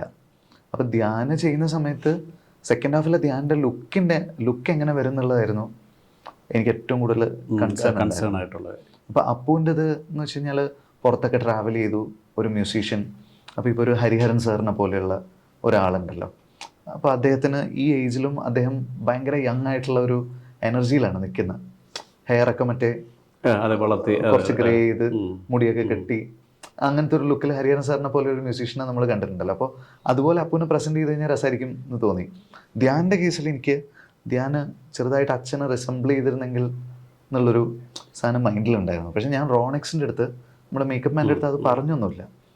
ആ ഒരു ലുക്ക് ഫിക്സ് ചെയ്ത് ധ്യാന് വന്നപ്പോഴേക്കും ശരിക്കും ഇങ്ങനെ അതൊരു ഭയങ്കര ഫീലായിരുന്നു. അപ്പം ആ ലുക്കിൽ എനിക്ക് തോന്നുന്നു ധ്യാനും ക്യാരക്ടർ കറക്റ്റായിട്ട് നമുക്ക് ചില ലുക്കുകൾ ഫിക്സ് ആകുമ്പോൾ ഒരു ഒരു ഒരു ഏത് പകുതി ഒരു പകുതി നമ്മുടെ ജോലി അവിടെ ഭംഗിയായെന്ന് തോന്നുന്നു. അതെ. അപ്പോൾ അങ്ങനെ അപ്പോൾ ധ്യാൻ്റെ ക്യാരക്ടർ അങ്ങനെയും അപ്പുവിൻ്റെ ക്യാരക്ടർ കുറച്ചുകൂടെ എനർജറ്റിക് ആയിട്ടും പ്രായമുണ്ട് എന്നാൽ എനർജി ഉണ്ട്, അങ്ങനെയും ആളുകളുണ്ടാവും. ഇപ്പം ഞാൻ ആരുടെയും പേര് പറയുന്നില്ല, അവർ കാണുമ്പോൾ. പക്ഷെ നമ്മൾ ചില ഏജിലുള്ള ആൾക്കാർ ആ എനർജിയിൽ പെർഫോം ചെയ്യുന്നത്, എനർജിയിൽ ഇടപെടുന്നത് കാണാറുണ്ട്. അപ്പോൾ ചില ആൾക്കാർ ഈ മാനസികമായിട്ട് തന്നെ എനിക്ക് പ്രായമായെന്ന് ഉള്ളിലേ ചിന്തിച്ച് കിടക്കുന്ന ആൾക്കാർ എനിക്ക് പ്രായമായില്ല എന്ന് മനസ്സുകൊണ്ട് പറയുന്നു. രണ്ടും തമ്മിലുള്ള ഒരു ആറ്റിറ്റ്യൂഡ് വ്യത്യാസമാണ്. പിന്നെ മാത്രമല്ല പെർഫോമൻസ് വൈസും രണ്ടുപേരും ഏജ്ഡ് ആയിട്ട് ബിഹേവ് ചെയ്ത് കഴിഞ്ഞാൽ രണ്ടുപേരും ഒരുപോലെ ഇരിക്കും. അപ്പോൾ അങ്ങനെ വേണ്ടെന്ന് വെച്ചു. ഒരാൾ നല്ല എനർജിയിലും ഒരാൾ രജനി സാർ കാണുന്നില്ലേ നടക്കുന്ന സ്പീഡ്. രജനി സാറ് ഞാൻ പറഞ്ഞു നമുക്കാണെങ്കിൽ ഒരു ദിവസം മുഴുവൻ അദ്ദേഹത്തിന് എനർജിയെ പറ്റി മാത്രം സംസാരിക്കാൻ സാധിക്കും. അതൊരു വൈബ്രന്റ് എനർജിയാണ്, സ്പീഡൊക്കെ എന്ന് വെച്ച് കഴിഞ്ഞാൽ. അപ്പോൾ അപ്പുവിൻ്റെ കേസിൽ അങ്ങനെ ഇരിക്കട്ടെ, കുറേ ട്രാവൽ ചെയ്തു, അയാൾ ഇപ്പോഴും ലൈവായിട്ട് ഇങ്ങനെ നിൽക്കുന്നു എന്ന് പറയുന്ന രീതിയിൽ ഇയാൾ ഭയങ്കര ഒരു ഭയങ്കര എപ്പോഴോ നഷ്ടപ്പെട്ടു പോയ ഒരു ഗ്ലോറിയിൽ ഒരു ചായയിൽ ഇങ്ങനെ ജീവിക്കുന്ന ഒരു മനുഷ്യൻ എന്നുള്ളൊരു അതിന്റെ എല്ലാ സാധനവും ധ്യാൻ അത് പിടിച്ചിട്ടും ധ്യാനത് പിടിച്ചിട്ടുണ്ട്. ഞാനത് പറഞ്ഞത് ധ്യാനിലെ ആക്ടർ എന്നുള്ള നിലയിൽ ഞാൻ പറഞ്ഞു നമുക്ക് പേഴ്സണലി ഭയങ്കര സന്തോഷം തോന്നുന്നത് ധ്യാൻ ആസ് എ പെർഫോമർ എന്ന് പറഞ്ഞത് ധ്യാനത് ക്യാരി ചെയ്യാൻ പറ്റി ടിൽ ദ എൻഡ്. ഓരോ ഈ പറഞ്ഞ ആ കഥാപാത്രത്തിൻ്റെ സഞ്ചാരത്തിലുണ്ടാകുന്ന ഈ ശാരീരികമായ മാനസികമായ വ്യതിയാനങ്ങളെല്ലാം കൃത്യമായിട്ട് ധ്യാനത് ക്യാരി ചെയ്യാൻ പറ്റിയെന്നുള്ളതാണ് ഏറ്റവും പ്രധാനപ്പെട്ട കാര്യം. അപ്പം അതിൽ വിനീതിൻ്റെ കോൺട്രിബ്യൂഷൻ എങ്ങനെ നിങ്ങൾ അതിലേക്ക് എത്തിക്കാൻ വേണ്ടി വിനീതിൻ്റെ ഭാഗത്തുനിന്ന് ആസ് എ ഡയറക്ടർ എങ്ങനെയായിരുന്നു? ഇല്ല, ഞാൻ കാര്യമായിട്ട് അങ്ങനെ ചെയ്തിട്ട് ധ്യാനം തന്നെ ഇൻപുട്സ് അതിലേക്ക് വന്നിട്ടുണ്ട്. ഇപ്പോൾ ഓവർ ദി ഇയേഴ്സ് ഞാൻ ആക്ടേഴ്സിൻ്റെ അടുത്ത് എന്ത് ചെയ്യണമെന്ന് പറയുന്നതൊക്കെ വളരെ കുറവാണ്. ഇപ്പോൾ നമ്മൾ വിളിക്കുന്ന ആൾക്കാർക്ക് ഒരുവിധപ്പെട്ട ആൾക്കാർക്കൊക്കെ അവരെന്താ ചെയ്യേണ്ടതെന്നുള്ളത് അറിയാം. എസ്പെഷ്യലി മലയാളത്തിൽ നമ്മൾ ഇപ്പോൾ പല ആക്ടേഴ്സിൻ്റെ കൂടെ നമ്മൾ വർക്ക് ചെയ്യുമ്പോഴും നമ്മുടെ കാസ്റ്റിംഗ് കറക്റ്റ് ആണെങ്കിൽ അവർ വന്ന് ചെയ്യുന്നത് കറക്റ്റ് ആയിരിക്കും. നമ്മൾ വെറുതെ പോയി അവരുടെ കോൺഫിഡൻസിൽ അങ്ങ് വിട്ടാൽ മതി എന്ന് എനിക്ക് തോന്നുന്നു പല കേസിലും. ഇൻ കേസ് വേറൊരു റൂട്ടിൽ ആൾക്കാർ ആലോചിക്കുന്ന സമയത്ത് ആ റൂട്ടിലല്ല നമ്മുടെ ക്യാരക്ടർ പോകുന്നെങ്കിൽ നമ്മൾ കറക്റ്റ് ചെയ്ത് കൊടുത്താൽ മതി. നമ്മൾ ഒരുപാട് സിനിമകൾ മോഹൻലാൽ ശ്രീനിവാസൻ കോംബോ കണ്ടിട്ടുണ്ട്. അതിൻ്റെ അടുത്ത തലമുറയുടെ ഒരു കോംബോ ആയിട്ട് തന്നെയാണ് നമുക്കത് ഫീൽ ചെയ്തിട്ടുള്ളൂ. കാരണം ഈ പറഞ്ഞ അല്ലെങ്കിൽ വിനീത് ഉദ്ദേശിച്ച ഒരു കെമിസ്ട്രി ഇവരിൽ സംഭവിച്ചിട്ടുണ്ട്. അത് നമുക്ക് വളരെ എവിഡൻ്റ് ആയിട്ട് നമുക്ക് അറിയാൻ പറ്റും. എനിക്കൊന്ന് അവർ തമ്മിലൊരു വലിയൊരു give and take as an actor എന്നുള്ള നിലയിലും അവർ തമ്മിൽ വലിയ ഗിവ് ആൻഡ് ടേക്ക് ഇവിടെ സംഭവിച്ചിട്ടുണ്ടെന്നുള്ളത് നമുക്ക് കാഴ്ചക്കാരനെ മനസ്സിലാക്കുകയും ചെയ്യും. അപ്പോൾ അവർ പേഴ്സണലി അപ്പോൾ അവരെങ്ങനെയാണ് അവർ നേരത്തെ പരിചയമില്ലായിരുന്നല്ലേ ഈ ഇവർ എല്ലാ പൊതുവിലുള്ളൊരു ഇവർ വളരെ അത് ബാല്യകാലം അവരുടെ രണ്ട് സുഹൃത്തുക്കൾ അഭിനയിച്ചു എസ്പെഷ്യലി നമുക്കങ്ങനെ തോന്നും. അതെ, ഈ അപ്പുവിനെ അടക്കം ഞാൻ ഈ ഹൃദയത്തിൻ്റെ സ്ക്രിപ്റ്റുമായിട്ട് പോകുന്ന സമയത്താണ് ഞാൻ അപ്പുവിനോട് ഒരു ഹായ് ഹലോ അല്ലാണ്ട് ഞങ്ങൾ തമ്മിൽ എന്തെങ്കിലും കൂടുതൽ സംസാരിക്കുന്നത് ഹൃദയത്തിൻ്റെ സ്ക്രിപ്റ്റ് പറയുമ്പോഴാണ്. അപ്പോൾ എനിക്ക് ചെറുപ്പം തൊട്ടേ ഇപ്പോൾ മുകേഷ് അങ്കിളിൻ്റെ മക്കള് ഉണ്ടല്ലോ, സണ്ണിയും മിക്കിയും, അവർ ചെറുപ്പം തൊട്ടേ എനിക്ക് നന്നായിട്ട് അറിയാം. ദുൽഖർ ചെറുപ്പം തൊട്ടേ നമുക്ക് അറിയുന്ന, ഒരുമിച്ച് യാത്ര ചെയ്യും. ഇവരുടെ പണ്ട് ഗൾഫിലൊക്കെ സ്റ്റേജ് ഷോ ഒക്കെ നടക്കുമല്ലോ, മമ്മൂട്ടിയങ്ങളും അച്ഛനും ഒക്കെ അങ്ങനെ ഒരുമിച്ച് ട്രാവൽ ചെയ്യുമ്പോൾ നമ്മളൊക്കെ ഫാമിലി ആയിട്ട് കൂടെ പോയിട്ടുണ്ട്. അങ്ങനെ ദുൽഖറിനെയൊക്കെ നന്നായിട്ട് അറിയാം. അപ്പോൾ എനിക്ക് അപ്പുവിനെയാണ് ഒരു പരിചയമില്ലാതിരുന്നത്. അപ്പോൾ അതുകൊണ്ട് ഈ പടം തുടങ്ങുന്നതിന് മുമ്പ് ഇപ്പം ധ്യാൻ ഒരു കംപ്ലീറ്റ്ലി വേറൊരു ടൈപ്പ് ഒരാളാണ്. അപ്പോൾ ധ്യാനും അപ്പുവും കൂടെ ഒരു സ്പേസിൽ വന്നു കഴിഞ്ഞാൽ ഇത് എങ്ങനെയായിരിക്കും എന്നുള്ളൊരു ക്യൂരിയോസിറ്റി ഭയങ്കരമായിട്ടുണ്ടായിരുന്നു. പക്ഷെ അവർ തമ്മിൽ പെട്ടെന്ന് ജെല്ലായി. അതെ, ധ്യാന് സാധാരണ ഒരാളെ പറ്റിയിട്ട് ബഹുമാനത്തോടു കൂടിയിട്ട് സംസാരിക്കാൻ അധികം കേട്ടിട്ടില്ല. ധ്യാനം വളരെ ബഹുമാനത്തോടു കൂടിയിട്ടാണ് അപ്പുവിനെ പറ്റിയിട്ട് സംസാരിക്കുന്നത്. അല്ലാതെ നമ്മൾ സ്വാഭാവികമായിട്ട് ചിന്തിക്കത്തില്ല. കാരണം ഈ പറഞ്ഞ മോഹൻലാൽ ശ്രീനിവാസൻ കോംബോയിൽ ഒരുപാട് സിനിമകൾ വരുമ്പോൾ തീർച്ചയായിട്ടും മക്കൾ എന്നുള്ള നിലയിൽ നിങ്ങൾ ചൈൽഡ്ഹുഡ് മുതലേ സുഹൃത്തുക്കളായിരിക്കുമെന്ന് ഒരു പൊതുബോധം കാഴ്ചക്കാരന് തോന്നും. പക്ഷേ ഈ സിനിമ കാണുമ്പോഴും നമുക്ക് തോന്നും. അതെ, പക്ഷെ അങ്ങനെ അല്ലായിരുന്നു. ഞാനും അപ്പുവിനെ മീറ്റ് ചെയ്തത് ഹൃദയത്തിൻ്റെ ഇതിന് വേണ്ടിയിട്ടാണ്. 2019 നമ്മൾ പരിചയപ്പെടുന്നത്. ഞങ്ങൾ തമ്മിൽ ആക്ച്വലി ആദ്യത്തെ ഒരു സ്ക്രിപ്റ്റ് റീഡിങ് സെഷനൊക്കെ ഉണ്ടായിരുന്നു. അപ്പോൾ അത് ആരെങ്കിലും ക്യാമറ വെച്ച് കണ്ടു കഴിഞ്ഞാൽ കോമഡിയാണ്. കാരണം എനിക്കും ഒരു സ്റ്റാർട്ടിങ് ട്രബിൾ ഉണ്ട്, അവനും ഒരു സ്റ്റാർട്ടിങ് ട്രബിൾ ഉണ്ട്. ഞങ്ങൾ രണ്ടുപേരും മുറിക്കാത്തിരിക്കുകയാണ്. പിന്നെ ഒരു സെക്കൻഡ് സിറ്റിംഗ് ഒക്കെ ആയപ്പോഴാണ് ഞങ്ങൾ സംസാരിച്ചു തുടങ്ങുന്നത്. പക്ഷെ ഷൂട്ടിലെത്തിയപ്പോഴേക്കും ടോട്ടലി മാറി. ഷൂട്ടിലെത്തിയപ്പോഴേക്കും ഭയങ്കര ഒരു സിങ്ക് വന്നു. ഇപ്പോൾ വർഷങ്ങൾക്ക് ശേഷമൊക്കെ ചെയ്യുന്ന സമയത്ത് ഭയങ്കര ഒരു ട്രസ്റ്റായി അങ്ങോട്ടും ഇങ്ങോട്ടും. ഓക്കെ. അതൊരു വലിയ രസമുള്ളൊരു കാര്യമാണ്. കാരണം ഒരു അടുത്ത ഒരു എന്താ പറയുക, നമ്മളെ ലെഗസി ക്യാരി ചെയ്ത് പോകുന്നൊക്കെ പറഞ്ഞ പോലെ അടുത്ത തലമുറയിലെ 2 ആക്ടേഴ്സ് നമുക്ക് പഴയ പോലത്തെ ഒരു കോമ്പോയിലേക്ക് തോന്നുക എന്നൊക്കെ പറയുന്നത് കാഴ്ചക്കാരനെ സംബന്ധിച്ച് വളരെ സന്തോഷമുള്ള സുഖകരമായിട്ടുള്ളൊരു കാര്യമാണ്. പിന്നീട് ഇനിയിപ്പോൾ എന്താണ് അടുത്ത സംവിധായകൻ എന്നുള്ള നിലയിലുള്ള ഭാവി പരിപാടികൾ? മോഹൻലാലിനെ വെച്ചൊരു സിനിമ ചെയ്യുന്ന ഒരു കരക്കമ്പി ഇങ്ങനെ അന്തരീക്ഷത്തിലുണ്ട്. ഇല്ല, അങ്ങനെ ഒരു. അതുപോലെ മോഹൻലാലിനെയും നിവിനെയും വെച്ചിട്ടൊരു സിനിമ സംഭവിക്കുന്നു, വേറൊരു കരക്കമ്പി പുതിയ തലമുറയിലെ ആൾക്കാർ പരത്തുന്നുണ്ട്. അങ്ങനെയൊന്നും ഒരു പ്രോജക്റ്റ് ഒന്നും ആയിട്ടില്ല. എൻ്റെ കയ്യിൽ അങ്ങനെ ഒരു കഥയില്ല, അതുകൊണ്ടാണ്. അപ്പോൾ ഉണ്ടെങ്കിൽ തീർച്ചയായിട്ടും ഞാൻ ഓടിപ്പോയിട്ട് അത് സ്ക്രിപ്റ്റ് പറയും. പക്ഷേ എൻ്റെ കയ്യിൽ അങ്ങനെ ഒരു സബ്ജക്റ്റ് ഒന്നും ആയിട്ടില്ല. അപ്പോൾ അടുത്ത് ചെയ്യുന്നത് എനിക്ക് ടോട്ടലി ഞാൻ എൻ്റെ അടുത്ത് നിന്ന് എക്സ്പെക്ട് ചെയ്യാത്ത പോലത്തെ, അതായത് ഈ പറഞ്ഞ നമ്മൾ നേരത്തെ പറഞ്ഞ കംഫർട്ട് സോണും ബാക്കിയുള്ള എല്ലാം ബ്രേക്ക് ചെയ്യുന്ന പോലത്തെ ഒരു സിനിമ എനിക്ക് ചെയ്താൽ കൊള്ളാമെന്നുണ്ട്. ഞാൻ അങ്ങനെ ഒരു സിനിമ എടുത്ത് കുറേ കാലമായി. അപ്പോൾ വലിയ ആർട്ടിസ്റ്റും ബഹളങ്ങളൊന്നും ഇല്ലാതെ ഒരു ഒരു നമ്മുടെ ഒരു കംഫർട്ട് സ്പേസിൽ നിന്ന് മാറിയിട്ടുള്ളൊരു സിനിമ അറ്റംപ്റ്റ് ചെയ്യണമെന്നുണ്ട്. അതിൻ്റെ പരിപാടികൾ നടന്നുകൊണ്ടിരിക്കുക. ചിലപ്പോൾ ഭാഗ്യമുണ്ടെങ്കിൽ ചിലപ്പോൾ ഈ വർഷം തന്നെ നമ്മൾ തുടങ്ങും.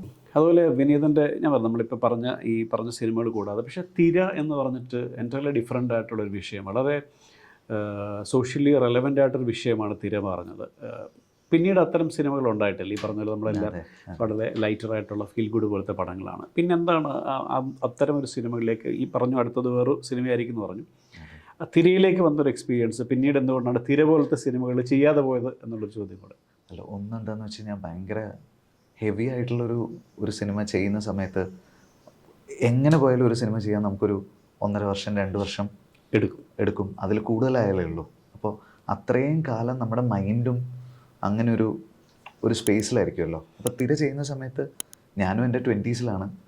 അപ്പോൾ നമ്മൾ റിസർച്ച് ചെയ്യുന്ന സാധനങ്ങളൊക്കെ ഇപ്പോൾ ആ സമയത്ത് വായിക്കുന്ന കുറേ ഈ ട്രാഫിക്കിങ്ങുമായിട്ട് റിലേറ്റ് ചെയ്ത് കുറേ സാധനങ്ങൾ നമ്മൾ വായിച്ച് പോകുന്നുണ്ടായിരുന്നു. ആ സമയത്ത് നമ്മൾ പേപ്പർ വായിക്കുന്ന പോലെ അല്ലല്ലോ, നമ്മൾ റിസർച്ച് ചെയ്യാൻ വേണ്ടിയിട്ട് ഒരു സാധനം വായിക്കുമ്പോൾ നമ്മൾ ഇൻഡെപ്ത് നമ്മളതിൽ ഒരുപാട് ഇൻവോൾവ് ആയി അതിനകത്ത് ഇൻവോൾവ് ആയി പോകും. പിന്നെ ഭയങ്കര പേടിയാവാൻ തുടങ്ങും. അതായത് കൂടുതൽ പോകുമ്പോഴേക്കും. അപ്പോൾ ഒരു ദിവസം രാത്രി ഒരു 7:30 മണിയായിട്ട് ദിവ്യനെ വീട്ടിൽ കാണാത്ത സമയത്ത് നീ എവിടെയുള്ള, എനിക്ക് ഒരു പാനിക്കൊക്കെ വരാൻ തുടങ്ങി.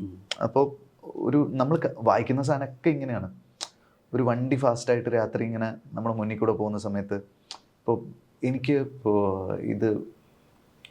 ഞാൻ കുറേ നടക്കുന്ന ആളാണ്. ചില സമയത്തൊക്കെ സെക്കൻഡ് ഷോ ഒക്കെ കഴിഞ്ഞിട്ട് ഞാൻ വണ്ടി ഒന്നും എടുക്കാണ്ട് പോയിട്ട് രാത്രി നടന്ന് തിരിച്ച് വീട്ടിലേക്ക് വരും. എനിക്ക് അങ്ങനെ ഒറ്റയ്ക്ക് നടക്കുമ്പോൾ ആലോചിക്കാനൊക്കെ ഇഷ്ടമാണ്. അപ്പോൾ തിര കഴിഞ്ഞിട്ട് ഞാൻ നടക്കുമ്പോൾ എനിക്ക് പേടിയാവാൻ തുടങ്ങി. അപ്പം നടക്കുമ്പോൾ എൻ്റെ പോക്കറ്റിൽ ഇപ്പോൾ 3 ഡെബിറ്റ് കാർഡ് ഉണ്ട്, കുറച്ച് പൈസയുണ്ട്. ഈസി ആയിട്ട് ഒരാൾക്ക് ബൈക്കിൽ വന്നിട്ട് കത്തി കാണിക്കാം. ആൾക്കാരുടെ കയ്യിൽ പൈസ ഇല്ലാത്ത സമയമാണ്, നമ്മളെ കുത്തിയിട്ട് അവനിതും കൊണ്ട് പോകാം. ഇങ്ങനെ ആലോചിക്കാൻ തുടങ്ങി ഞാൻ. അപ്പോൾ എനിക്കത് മെൻ്റലി എന്നെ ആ സിനിമയുടെ എക്സ്പീരിയൻസ് എഫക്റ്റ് ചെയ്യാൻ തുടങ്ങിയെന്ന് എനിക്ക് മനസ്സിലായി. അതാണ് ഇനി ഈ ഏരിയയിലേക്ക് പോകണ്ട, ആദ്യം നമ്മുടെ കാര്യം നോക്കാം എന്ന് പറഞ്ഞിട്ട് എനിക്കൊരു അതാണ്. പിന്നെ ഞാൻ തമാശയും പിന്നെ കുറച്ചുകൂടെ ഫീൽ ഗുഡ് ലൈറ്റർ സിനിമകളിലേക്ക് പോയത്. പക്ഷേ എനിക്കിപ്പോൾ തിരിച്ച് ആ ഒരു സ്പേസിലേക്ക് പോയാൽ കൊള്ളാമെന്നുണ്ട്. ആസ് എ ഫിലിം മേക്കർ എനിക്ക് വേറൊരു സാധനം എക്സ്പ്ലോർ ചെയ്യണം. അത് മെൻ്റലി നമ്മൾ ഡ്രെയിൻ ചെയ്താലും ആ ഏരിയയിൽ പോയിട്ട് വരാമെന്ന് തോന്നുന്നുണ്ട്. ഇപ്പോൾ ഞാനപ്പോൾ കഴിഞ്ഞൊരു 4-5 ദിവസമായിട്ട് എൻ്റെ മൈൻഡിൽ ഇങ്ങനെ തിരയുടെ ഒരു സ്പേസിലാണ് ഞാനിങ്ങനെ പോയിക്കൊണ്ടിരിക്കുന്നത്. കറക്റ്റ് ചോദ്യം തന്നെയാണ്. എന്തായാലും ഉണ്ടാവട്ടെ. Because as A film maker ഈ പറഞ്ഞ വ്യത്യസ്തമായ സിനിമകൾ ചെയ്യുമ്പോഴാണ് നമുക്കും പ്രേക്ഷകരുടെ അല്ലെങ്കിൽ ഈ പറഞ്ഞ നമുക്ക് കുറേ കൂടെ ഇപ്പോൾ ഒരേ ടൈപ്പ് സിനിമകൾ ചെയ്യാതെ നമ്മളിലുള്ള ഒരു സംവിധായകൻ എന്നൊരാൾ പുതിയ തലങ്ങൾ എക്സ്പ്ലോർ ചെയ്യുമ്പോഴത്തേക്കും അത് പ്രേക്ഷകർക്കും അത് ഇഷ്ടപ്പെടുന്നൊരു കാര്യമായിരിക്കും. അത്തരം ശ്രമങ്ങൾ എന്തായാലും ഉണ്ടാവട്ടെ. അപ്പോൾ ഇതിനിടയിൽ ഈ സംവിധാനത്തിന് ഓഫ് കോഴ്സ് സിനിമകൾ സംഭവിക്കുന്നുണ്ട് നടനെന്നുള്ള നിലയിൽ. പ്രത്യേകിച്ച് ഉണ്ണിമൂന്നനാണ് മൂന്നനുണ്ണി എപ്പോഴും കൺഫ്യൂഷനാണ്. മുകുന്ദനുണ്ണി അത് ഭയങ്കര കോമഡിയാണ്. ഉണ്ണി എന്നോട് പറഞ്ഞിട്ടുണ്ട് എന്നെ ഉണ്ണി മൂന്തൻ എന്ന് വിളിക്കുന്നുണ്ട്. അപ്പൊ ഞാൻ പറയും എന്നെ മൂന്തൻ അല്ല എന്നെ മൂന്തനുണ്ണി എന്ന് വിളിക്കുന്നുണ്ട്. ഞാൻ പറഞ്ഞു എന്നെ ഉണ്ണി മൂന്തൻ വിളിക്കുന്നുണ്ട്. എപ്പോഴും നമ്മൾ ഞാനത് പറയുമ്പോൾ ഇപ്പൊ തന്നെ വിനോട് ചോദിച്ചില്ലേ ഈ മുകുന്ദനുണ്ണിയാണോ ഉണ്ണിമുകുന്ദനാണോ എന്ന് പറഞ്ഞൊരു സാധനമുണ്ട്. അപ്പോൾ അതൊരു ഒരിക്കലും പ്രതീക്ഷിക്കാത്തൊരു സിനിമയായിരുന്നു. ഈ പറഞ്ഞ പോലെ നമ്മൾ സാധാരണ സിനിമകൾ എന്ന് പറയുമ്പോഴത്തേക്കും നമ്മുടെ സിനിമയുടെ സങ്കല്പം അനുസരിച്ച് അവസാനം ഇയാൾ നല്ലവനാകും, അതെ, ഈ നല്ലവനായി ഉണ്ണിയായിട്ട് മാറണമല്ലോ, എന്ത് അങ്ങനെ സംഭവിക്കാത്തൊരു സിനിമയായിരുന്നു അത്. അപ്പോൾ ഇയാൾ ഇങ്ങനെയാണ് എന്ന് നമ്മൾ ടൈലൻഡിലും ഇയാൾ ഇങ്ങനെയാണ് എന്ന് പറയുന്ന തരത്തിലുള്ളൊരു സിനിമയായിരുന്നു അത്. എനിക്ക് തോന്നുന്നു ഒരു പക്ഷേ വിനീതിൽ നിന്നും പ്രതീക്ഷിക്കാത്തൊരു കഥാപാത്രമായിട്ടാണ് വന്നത്. അതെ, അതെ. അപ്പോൾ ഈ സംവിധാനത്തിനിടയിൽ ഈ പറഞ്ഞ പോലെ ഓഫ് കോഴ്സ് അഭിനയം ഇതുപോലെ ചില നല്ല കഥാപാത്രങ്ങൾ അതിനിടയിൽ നമുക്ക് വീണ് കിട്ടുക എന്ന് പറയുന്നുണ്ട്. പക്ഷേ ഇതിനിടയിൽ ഈ സംഗീതം എങ്ങനെ കൊണ്ടുപോകുന്നു, ഒരു ഗായകൻ എന്നുള്ള നിലയിൽ ഇപ്പോൾ ഇതിനിടയിൽ എങ്ങനെയാണ് ഇതിൻ്റെ ഒരു സ്പേസ് എങ്ങനെയാണ്, ഈ നടൻ സംവിധായകൻ ഗായകൻ? എനിക്ക് സത്യം പറഞ്ഞു കഴിഞ്ഞാൽ ഒരു 2-3 ഇയേഴ്സിനുള്ളിൽ ഒരു വർഷം കംപ്ലീറ്റ്ലി സിനിമ ഒന്നും ചെയ്യാതെ മ്യൂസിക് സ്റ്റേജ് മാത്രമായിട്ട് ഒന്ന് ട്രാവൽ ചെയ്യണമെന്നുണ്ട്. കാരണം അത്രയധികം സ്ഥലങ്ങളിൽ നിന്ന് ഇപ്പോൾ ശരിക്കും പറഞ്ഞു കഴിഞ്ഞാൽ മലയാളികൾ എല്ലാ സ്ഥലത്തും എത്തി. അതെ, നമ്മുടെ ആൾക്കാർ, നമ്മുടെ ചെറുപ്പക്കാരെത്തി. നേരത്തെ എങ്ങനെയായിരുന്നു എന്ന് വെച്ചാൽ കുറച്ച് ഇപ്പം ചെറുപ്പക്കാരാണ്. ഞാൻ ഇപ്പം 10ാം ക്ലാസ് 10th കയറി എൻ്റെ മകൻ പോലും +2 കഴിഞ്ഞാൽ ഇവിടം വിട്ട് പോകുന്നുണ്ട്. അപ്പം ഇപ്പം മലയാളി എല്ലാ സ്ഥലത്തും ഇപ്പം ചെറുപ്പക്കാർ ഇപ്പം എത്തും. അതെ, അല്ല അവരൊക്കെ ഇവിടുന്ന് പോകുന്നേ ഉള്ളൂ. അതെ, അവർക്ക് ഇപ്പോഴും അവിടെ ചെന്ന് കഴിഞ്ഞാൽ നമ്മുടെ ഓഫ് കോഴ്സ് നാടിൻ്റെ മെമ്മറീസും. നമ്മൾ ഗൾഫിലൊക്കെ അറിയാലോ, നമ്മൾ ഓണം എന്ന് പറഞ്ഞാൽ ഓണം തുടങ്ങി അടുത്ത ഡിസംബർ വരെ ഓണാഘോഷം അവിടെ മാത്രമേ ഉള്ളൂ. അതെ, നമുക്ക് ആലോചിക്കാൻ പറ്റുമോ കിഷോറേട്ടാ, 1000 കിലോമീറ്റർ ട്രാവൽ ചെയ്ത് പോയിട്ട് ഒരു സിനിമ കാണുക എന്ന് പറയുന്നത് എനിക്ക് ചിന്തിക്കാൻ പറ്റില്ല. ഇല്ല, പറ്റില്ല. അപ്പം അവിടെ ആൾക്കാരത് ചെയ്യുന്നുണ്ട്. അവരൊരു 7-8 മണിക്കൂറൊക്കെ അവർ താമസിക്കുന്ന സ്ഥലത്ത് നിന്ന് ട്രാവൽ ചെയ്തിട്ട് ചെന്നിട്ട് പോയിട്ട് ഒരു സിനിമ കാണാൻ. അപ്പോൾ അവർക്ക് ആ സിനിമ കാണുക എന്നുള്ളതല്ല, നാടുമായിട്ട് കണക്റ്റഡ് ആയിട്ടുള്ള എന്തെങ്കിലും ഒരു കാര്യം ചെയ്യുക എന്നുള്ളതാണ് അവരാലോചിക്കുന്നത്. അപ്പോൾ അത് അങ്ങനെ ഒരു പോപ്പുലേഷൻ ഇപ്പോൾ ഇങ്ങനെ ഭയങ്കരമായിട്ടുണ്ട്. അപ്പോൾ ഒരു 5 വർഷം മുമ്പ് നമുക്ക് വരുന്ന സ്റ്റേജ് ഷോസിൻ്റെ വിളികളുണ്ടല്ലോ, അതിൻ്റെ ഡബിളും ട്രിപ്പിളും ആണ് ഇപ്പോൾ വന്നുകൊണ്ടിരിക്കുന്നത്. അപ്പോൾ അത്ര എക്സൈറ്റ്മെൻറ്റും ഉണ്ട്, എല്ലാവർക്കും ഉണ്ട്. ഞാൻ പറയുന്നത് എൻ്റെ കേസിൽ മാത്രമല്ല, ഇപ്പോൾ എല്ലാ ടൈപ്പ് ആർട്ടിസ്റ്റിനും വിളികൾ വരുന്നുണ്ട്. പോസ്റ്റ് കോവിഡ് ഭയങ്കരമായിട്ട്.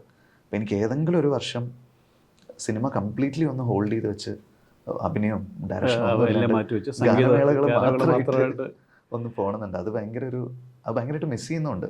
അതാ ഞാൻ ഈ ഇടയ്ക്കൊരു ഗ്യാപ്പ് കിട്ടിക്കഴിഞ്ഞാൽ പോയിട്ട് ഒരു സ്റ്റേജ് കയറി. അല്ല, സ്റ്റേജിൻ്റെ എക്സ്പീരിയൻസ് ഈ പറയുന്ന പോലെ സ്റ്റേജ് വൺസ് നമ്മൾ ശീലിച്ചു കഴിഞ്ഞാൽ നമുക്ക് ഒരിക്കലും അത് ഒഴിവാക്കാൻ പറ്റില്ല. അതെ, അതെ. അത് സ്റ്റേജിൽ ഒരു പക്ഷേ സ്റ്റേജിൽ പോയ ആളുകൾക്ക് അത് കൃത്യമായിട്ട് അറിയാം. കാരണം മറ്റൊന്നും പോലെ അല്ലല്ലോ. ഇപ്പം നമ്മൾ അഭിനയിക്കുന്ന പോലെ ഇതിൻ്റെയൊക്കെ റിസൾട്ടൊക്കെ നമുക്ക് എപ്പോഴാണെന്ന് അറിയില്ല. പക്ഷേ ഇത് നമുക്ക് ഡയറക്റ്റായിട്ട് ഉള്ളൊരു വൈബ്രേഷനാണ് നമുക്ക് സ്റ്റേജിൽ നിന്ന് കിട്ടുന്നത്. ഇപ്പം ഞങ്ങൾ ഇപ്പം അടുത്ത്, ഞാൻ സ്ഥലത്തിൻ്റെ പേര് പറയുന്നില്ല, പറയാണ്ടിരുന്നാൽ കുഴപ്പമില്ല, ഒരു സ്ഥലത്ത് പോയി ഇതുപോലെ ലാസ്റ്റ് മിനിറ്റിൽ അതിൻ്റെ ഓർഗനൈസർ മുങ്ങി, ഒറ്റൊരാൾക്ക് പേയ്മെൻ്റ് ഇല്ല. അപ്പോൾ നമ്മുടെ പ്രോഗ്രാമിന് കൊണ്ടുപോയി നമ്മുടെ ഇവൻ്റ് ഓർഗനൈസർ ഉണ്ടല്ലോ, പുള്ളി ബാക്ക് സ്റ്റേജിൽ നിന്ന് കരയാണ്. കാരണം അന്ന് സെറ്റിൽ ചെയ്യാനുള്ള പൈസ ഇല്ല. അപ്പോൾ പുള്ളി എൻ്റെ അടുത്ത് ചോദിച്ചു, വിനീത കയറുമെന്ന്. ഞാൻ പറഞ്ഞു, കരയാനുള്ളത് നമുക്ക് ഷോ കഴിഞ്ഞിട്ട് കരയാം, നമുക്കിപ്പോൾ കയറാം, പരിപാടി ചെയ്യാം, എന്നിട്ട് അത് കഴിഞ്ഞ് കരയാം. ഞങ്ങൾ കയറി ആ ഷോ പെർഫോം ചെയ്തു. കാരണം വന്നിരിക്കുന്ന ആൾക്കാർ അവർക്ക് ഇതിൻ്റെ ബാക്ക് സ്റ്റോറി അറിയില്ലല്ലോ. അപ്പോൾ സ്റ്റേജ് എന്ന് പറഞ്ഞാൽ അതാണ്. സ്റ്റേജ് നമുക്ക് കിട്ടിക്കഴിഞ്ഞാൽ നമുക്ക് അത്ര ഓഡിയൻസിനെ, അല്ലാത്തൊരു സ്പേസിൽ എനിക്ക് ഇച്ചിരി ക്ലോസ്ട്രോഫോബിയ ഉള്ള ആളാണ് ഞാൻ. ഈ ഞായറാഴ്ചകളിൽ മോളിൽ പോകില്ല, എനിക്ക് ആ ഇച്ചിരി പ്രശ്നമാണ് അത്. പക്ഷേ ഇതിൻ്റെ വേറെ കോമഡി എന്താണെന്ന് വെച്ച് കഴിഞ്ഞാൽ, സ്റ്റേജ് കയറിയിട്ട് നമുക്ക് എത്ര ഓഡിയൻസ് കൂടുതൽ കിട്ടുന്ന അത്രയും സന്തോഷമാണ്. ഇതേ പ്രശ്നം എനിക്കുണ്ട്. ഞാൻ ഒരു 1 ലക്ഷം പേരുണ്ടെങ്കിലും ഒരു ഷോ ഹോസ്റ്റ് ചെയ്യാൻ എനിക്ക് ഓക്കെയാണ്. പക്ഷെ ഞാൻ റോഡിൽ നടന്നു പോകുമ്പോൾ 5 പേരിൻ്റെ ഓപ്പോസിറ്റ് വന്നാൽ എനിക്ക് ഭയങ്കര എനിക്ക് പ്രശ്നം, ഞാൻ നെർവസാവും, ഞാൻ തലയും താഴ്ത്തിയിട്ട് പോയി കളയും. ഞാനതുകൊണ്ട് പിന്നെ ഇപ്പം മാസ്ക് ഒക്കെ നമ്മൾ മോളിലേക്കാണ് മാസ്ക് ഒക്കെ വെച്ചു. ഇത് സെയിം പ്രശ്നം അല്ല, അത് ജാടയോ അല്ല നമ്മുടെ ഒരു മാനസികമായ പ്രശ്നം. ഞാൻ പറയാം, 1 ലക്ഷം പേര് ഒരു സ്റ്റേജിലുണ്ടെങ്കിൽ നമുക്ക് ഈസിയാണ് അവിടെ പോയിട്ട് ഷോ ചെയ്യാം, പ്രോഗ്രാം അവതരിപ്പിക്കാം. പക്ഷെ എനിക്ക് 5 പേര് ഓപ്പോസിറ്റ് ഇങ്ങനെ നേരെ എന്നെ നോക്കി നടന്നു വന്നാൽ എനിക്ക് ഭയങ്കര പ്രശ്നമുണ്ട്. അയ്യോ, ഞാനതിൻ്റെ ഇതേ കാര്യമാണ്. അപ്പോൾ പക്ഷെ അതാണ് സ്റ്റേജിൻ്റെ ഒരു, നമുക്ക് നമ്മളല്ലാതെ ആവാൻ പറ്റുന്ന ഒരു സ്പേസാണ് പറയുന്നത്. അപ്പോൾ ഏതായാലും സംഗീതം കൃത്യമായിട്ടും എനിക്ക് തോന്നുന്നില്ല, പലരും ഈ പറഞ്ഞ പോലെ നമ്മളൊരു സിനിമയിൽ സംവിധായകൻ അല്ലെങ്കിൽ നടൻ എന്നുള്ള നിലയിൽ വളരെ കൃത്യമായിട്ട് യാത്ര ചെയ്തുകൊണ്ടിരിക്കുന്ന ഒരാൾ 1 വർഷം എനിക്കൊരു അല്ലെങ്കിൽ ഇതിൽ നിന്നൊക്കെ മാറിയിട്ട് സംഗീതത്തിന് വേണ്ടിയുള്ള സ്റ്റേജിന് വേണ്ടിയിട്ട് 1 വർഷം ചെലവഴിക്കുക എന്ന് പറയുന്നൊരു ചിന്ത തന്നെ വളരെ ഡിഫറെൻ്റ് ആയിട്ടുള്ള ഒരു ചിന്തയാണ്. അപ്പോൾ എന്തായാലും അത്തരം സംഗീത ശാഖയിലേക്ക് ഒരുപാട് പ്രോഗ്രാംസ് അല്ലെങ്കിൽ സാധാരണ പ്രേക്ഷകർക്ക് ഒരുപാട് വിനീതനെ നേരിട്ട് കാണാനുള്ള ലൈവായിട്ട് സംഗീതം ആസ്വദിക്കാനുള്ള ഒരുപാട് അവസരങ്ങൾ ഉണ്ടാവട്ടെ എന്ന് ഞാനും പ്രാർത്ഥിക്കുന്നു. Thank you. പിന്നെ വരുമ്പോഴേക്കും ഈ പുതിയ സിനിമയുടെ കാര്യങ്ങൾ പറഞ്ഞു. ഇത് കൂടാതെ ഒരു പേഴ്സണൽ ലൈഫിലേക്ക് വരുമ്പം എനിക്കെപ്പോഴും തോന്നിയിട്ടുള്ളൊരു കാര്യം എന്ന് പറയുന്നത്, ഞാൻ ഈ കഴിഞ്ഞൊരു 5-6 മാസത്തിനിടയിൽ 1-2 പ്രാവശ്യം വീട്ടിൽ പോയി സീനിയേറ്ററായിട്ട് കുറേയധികം സമയമൊക്കെ സംസാരിക്കും. ഞാനും അനുഭവം കൂടെ പോയിട്ടുള്ളത്.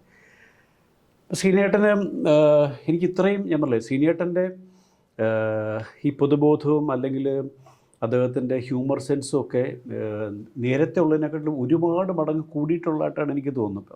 ഒരു ശാരീരികമായ ഒരു ബുദ്ധിമുട്ടാണ്, ഫിസിക്കലി ഉള്ള ഒരു ആരോഗ്യ പ്രശ്നങ്ങൾ ഒഴിച്ചാൽ ഇത്രയും മെൻ്റലി ശക്തനായിട്ടുള്ളൊരു സീനിയേട്ടറെ ഒരുപക്ഷെ നേരത്തെ ഉള്ളതിനെക്കാട്ടിലും ശക്തനായ സീനിയേട്ടർ. ഇപ്പോൾ കഴിഞ്ഞ ദിവസം തന്നെ വോട്ട് ചെയ്യാൻ പോയതിൻ്റെ സീനിയേട്ടറിൻ്റെ കമൻറ്റ് വന്നു. അപ്പം ഇതൊക്കെ ഇപ്പോഴും തുറന്ന് പറയാനൊക്കെയുള്ള സാധിക്കുന്ന ഒരു അപൂർവമായിട്ടൊരാളാണ് സീനിയേട്ടൻ.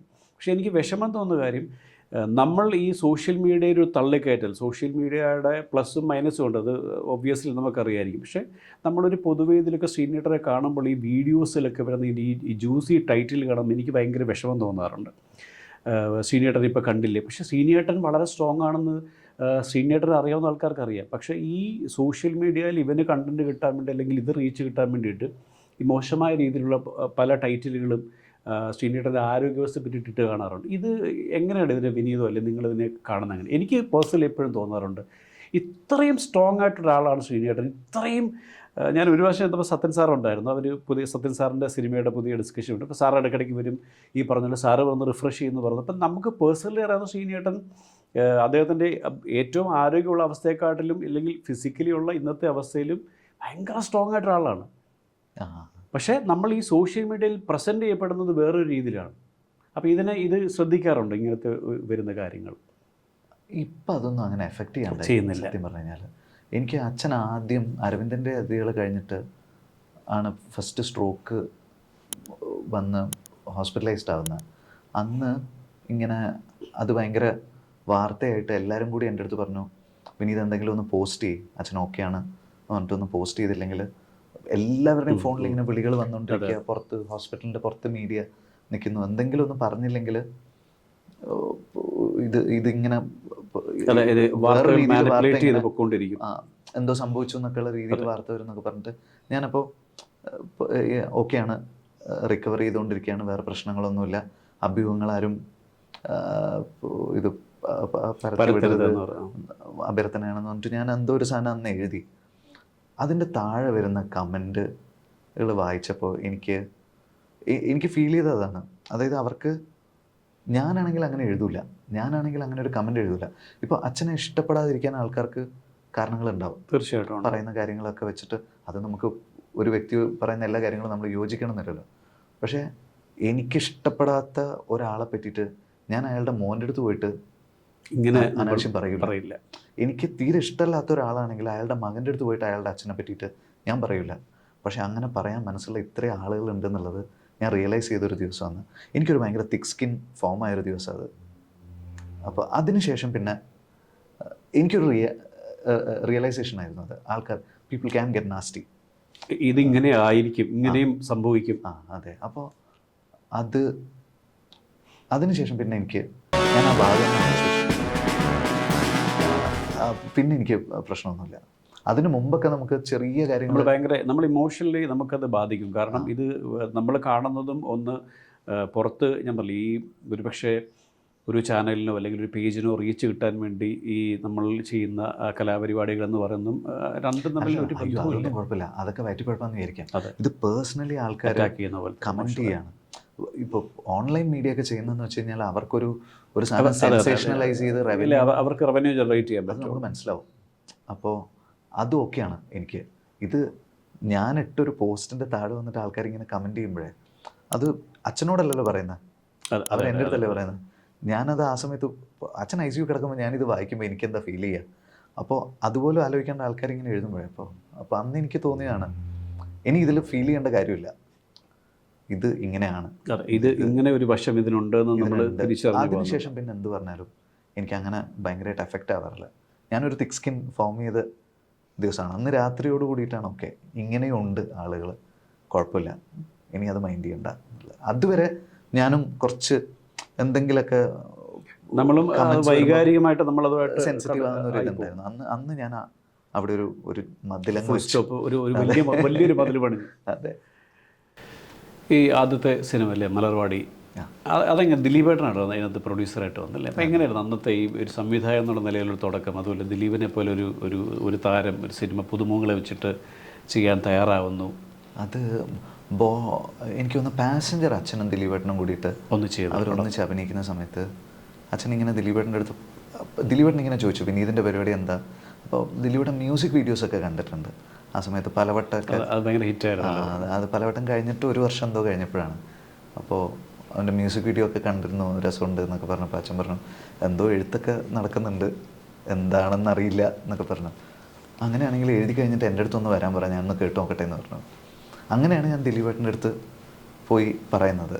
അപ്പോൾ പറഞ്ഞപ്പോൾ ഈ സ്റ്റേജ് പരിപാടിയൊക്കെ ആയിട്ട് നടക്കുന്ന കൂട്ടുകാരെന്നൊക്കെ പറഞ്ഞപ്പോൾ എന്തോ ഒരു സാധനം ദിലീപേട്ടന് കണക്റ്റ് ആയിട്ടുണ്ടാവണം. കാരണം ഇവരും അങ്ങനെ കൂട്ടുകാരൊക്കെ സ്റ്റേജിൽ പോയാലുള്ള. അപ്പം ഞാൻ ആദ്യം നറേറ്റ് ചെയ്ത സ്ക്രിപ്റ്റ് ഫുള്ളായിട്ട് ദിലീപേട്ടൻ അങ്ങനെ കൺവിൻസ്ഡ് ആയിരുന്നു എന്നൊന്നും എനിക്ക് കൺവിൻസ്ഡ് അല്ലായിരുന്നു ശരിക്കും പറഞ്ഞാൽ.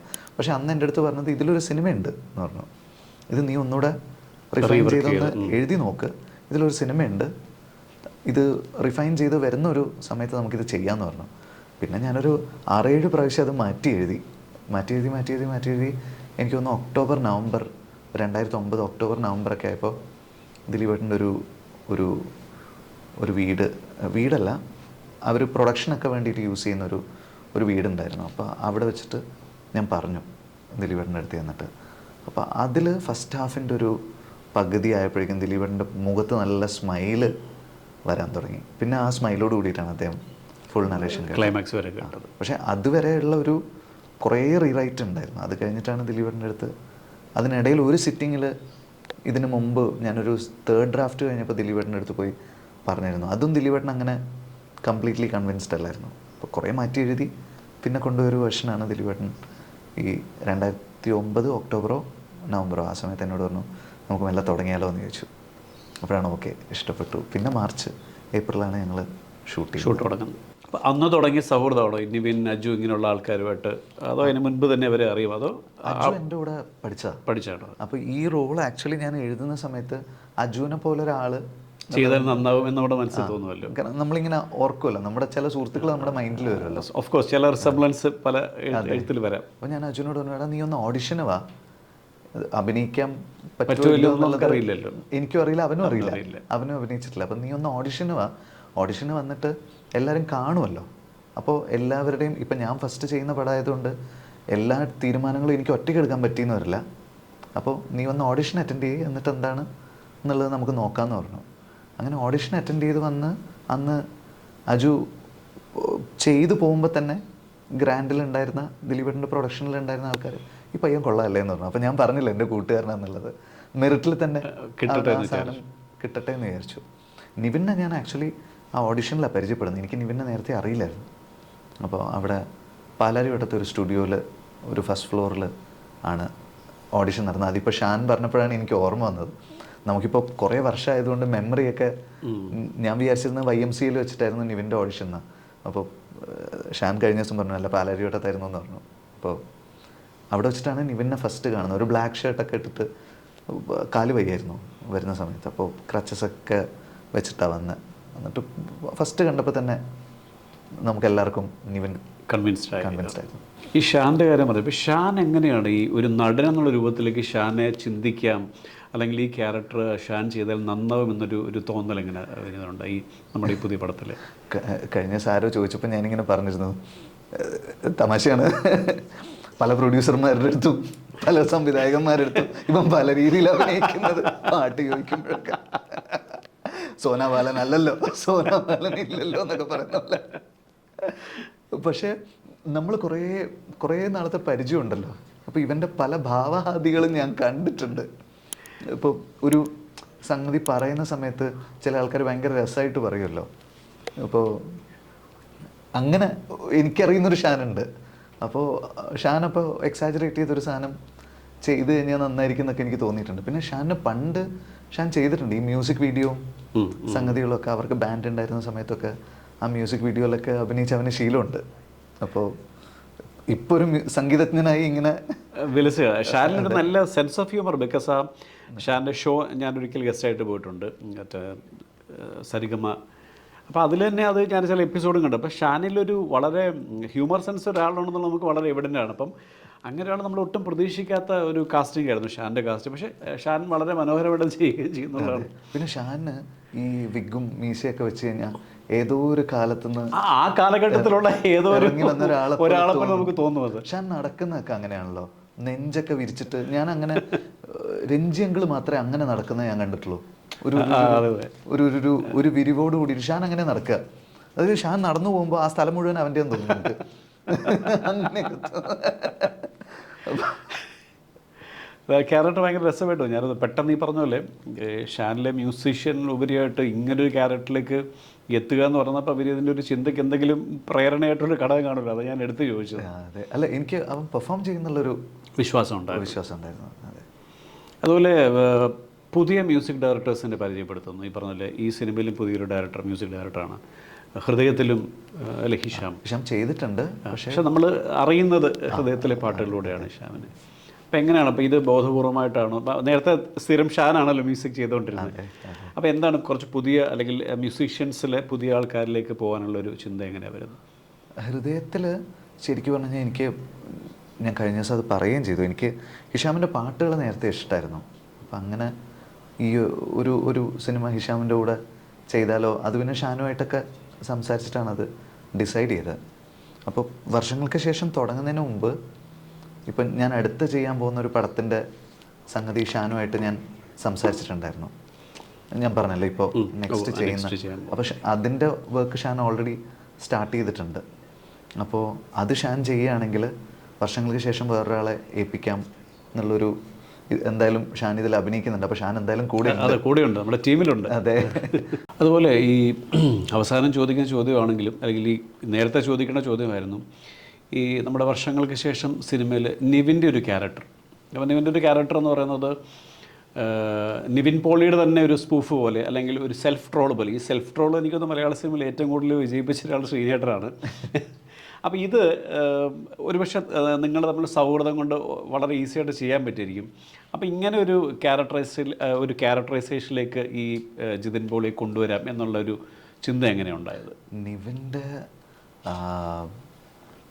ഇതിൻ്റെ ഫസ്റ്റ് ഹാഫാണ് ഞാൻ കുറേ വർഷങ്ങളായിട്ട് വർക്ക് ചെയ്ത് ആലോചിച്ചുകൊണ്ടിരുന്നത്. സെക്കൻഡ് ഹാഫ് എഴുതുന്നതിനൊരു 2-3 മാസം മുമ്പാണ് സെക്കൻഡ് ഹാഫിൻ്റെ ഒരു ഐഡിയ ഫോം ചെയ്യുന്നത്. പിന്നെ സെക്കൻഡ് ഹാഫ് എനിക്ക് കുറച്ചുകൂടെ ഈസി ആയിരുന്നു.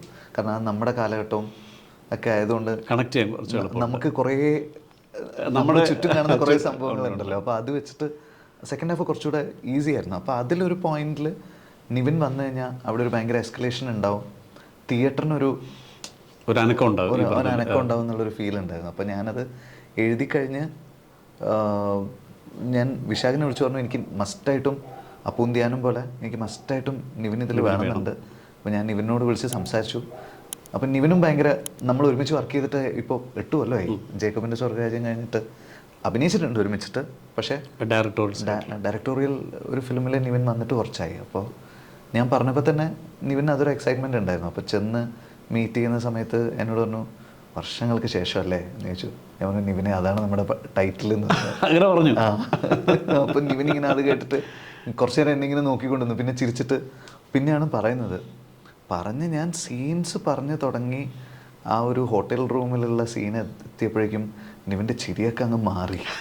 നിവിനിങ്ങനെ അത് കേട്ട് കഴിഞ്ഞ് ആ സീൻ ഞാൻ നറേറ്റ് ചെയ്തതിന് ശേഷം ഇത് ഭയങ്കര റിസ്ക്കാണെന്ന് പറഞ്ഞു.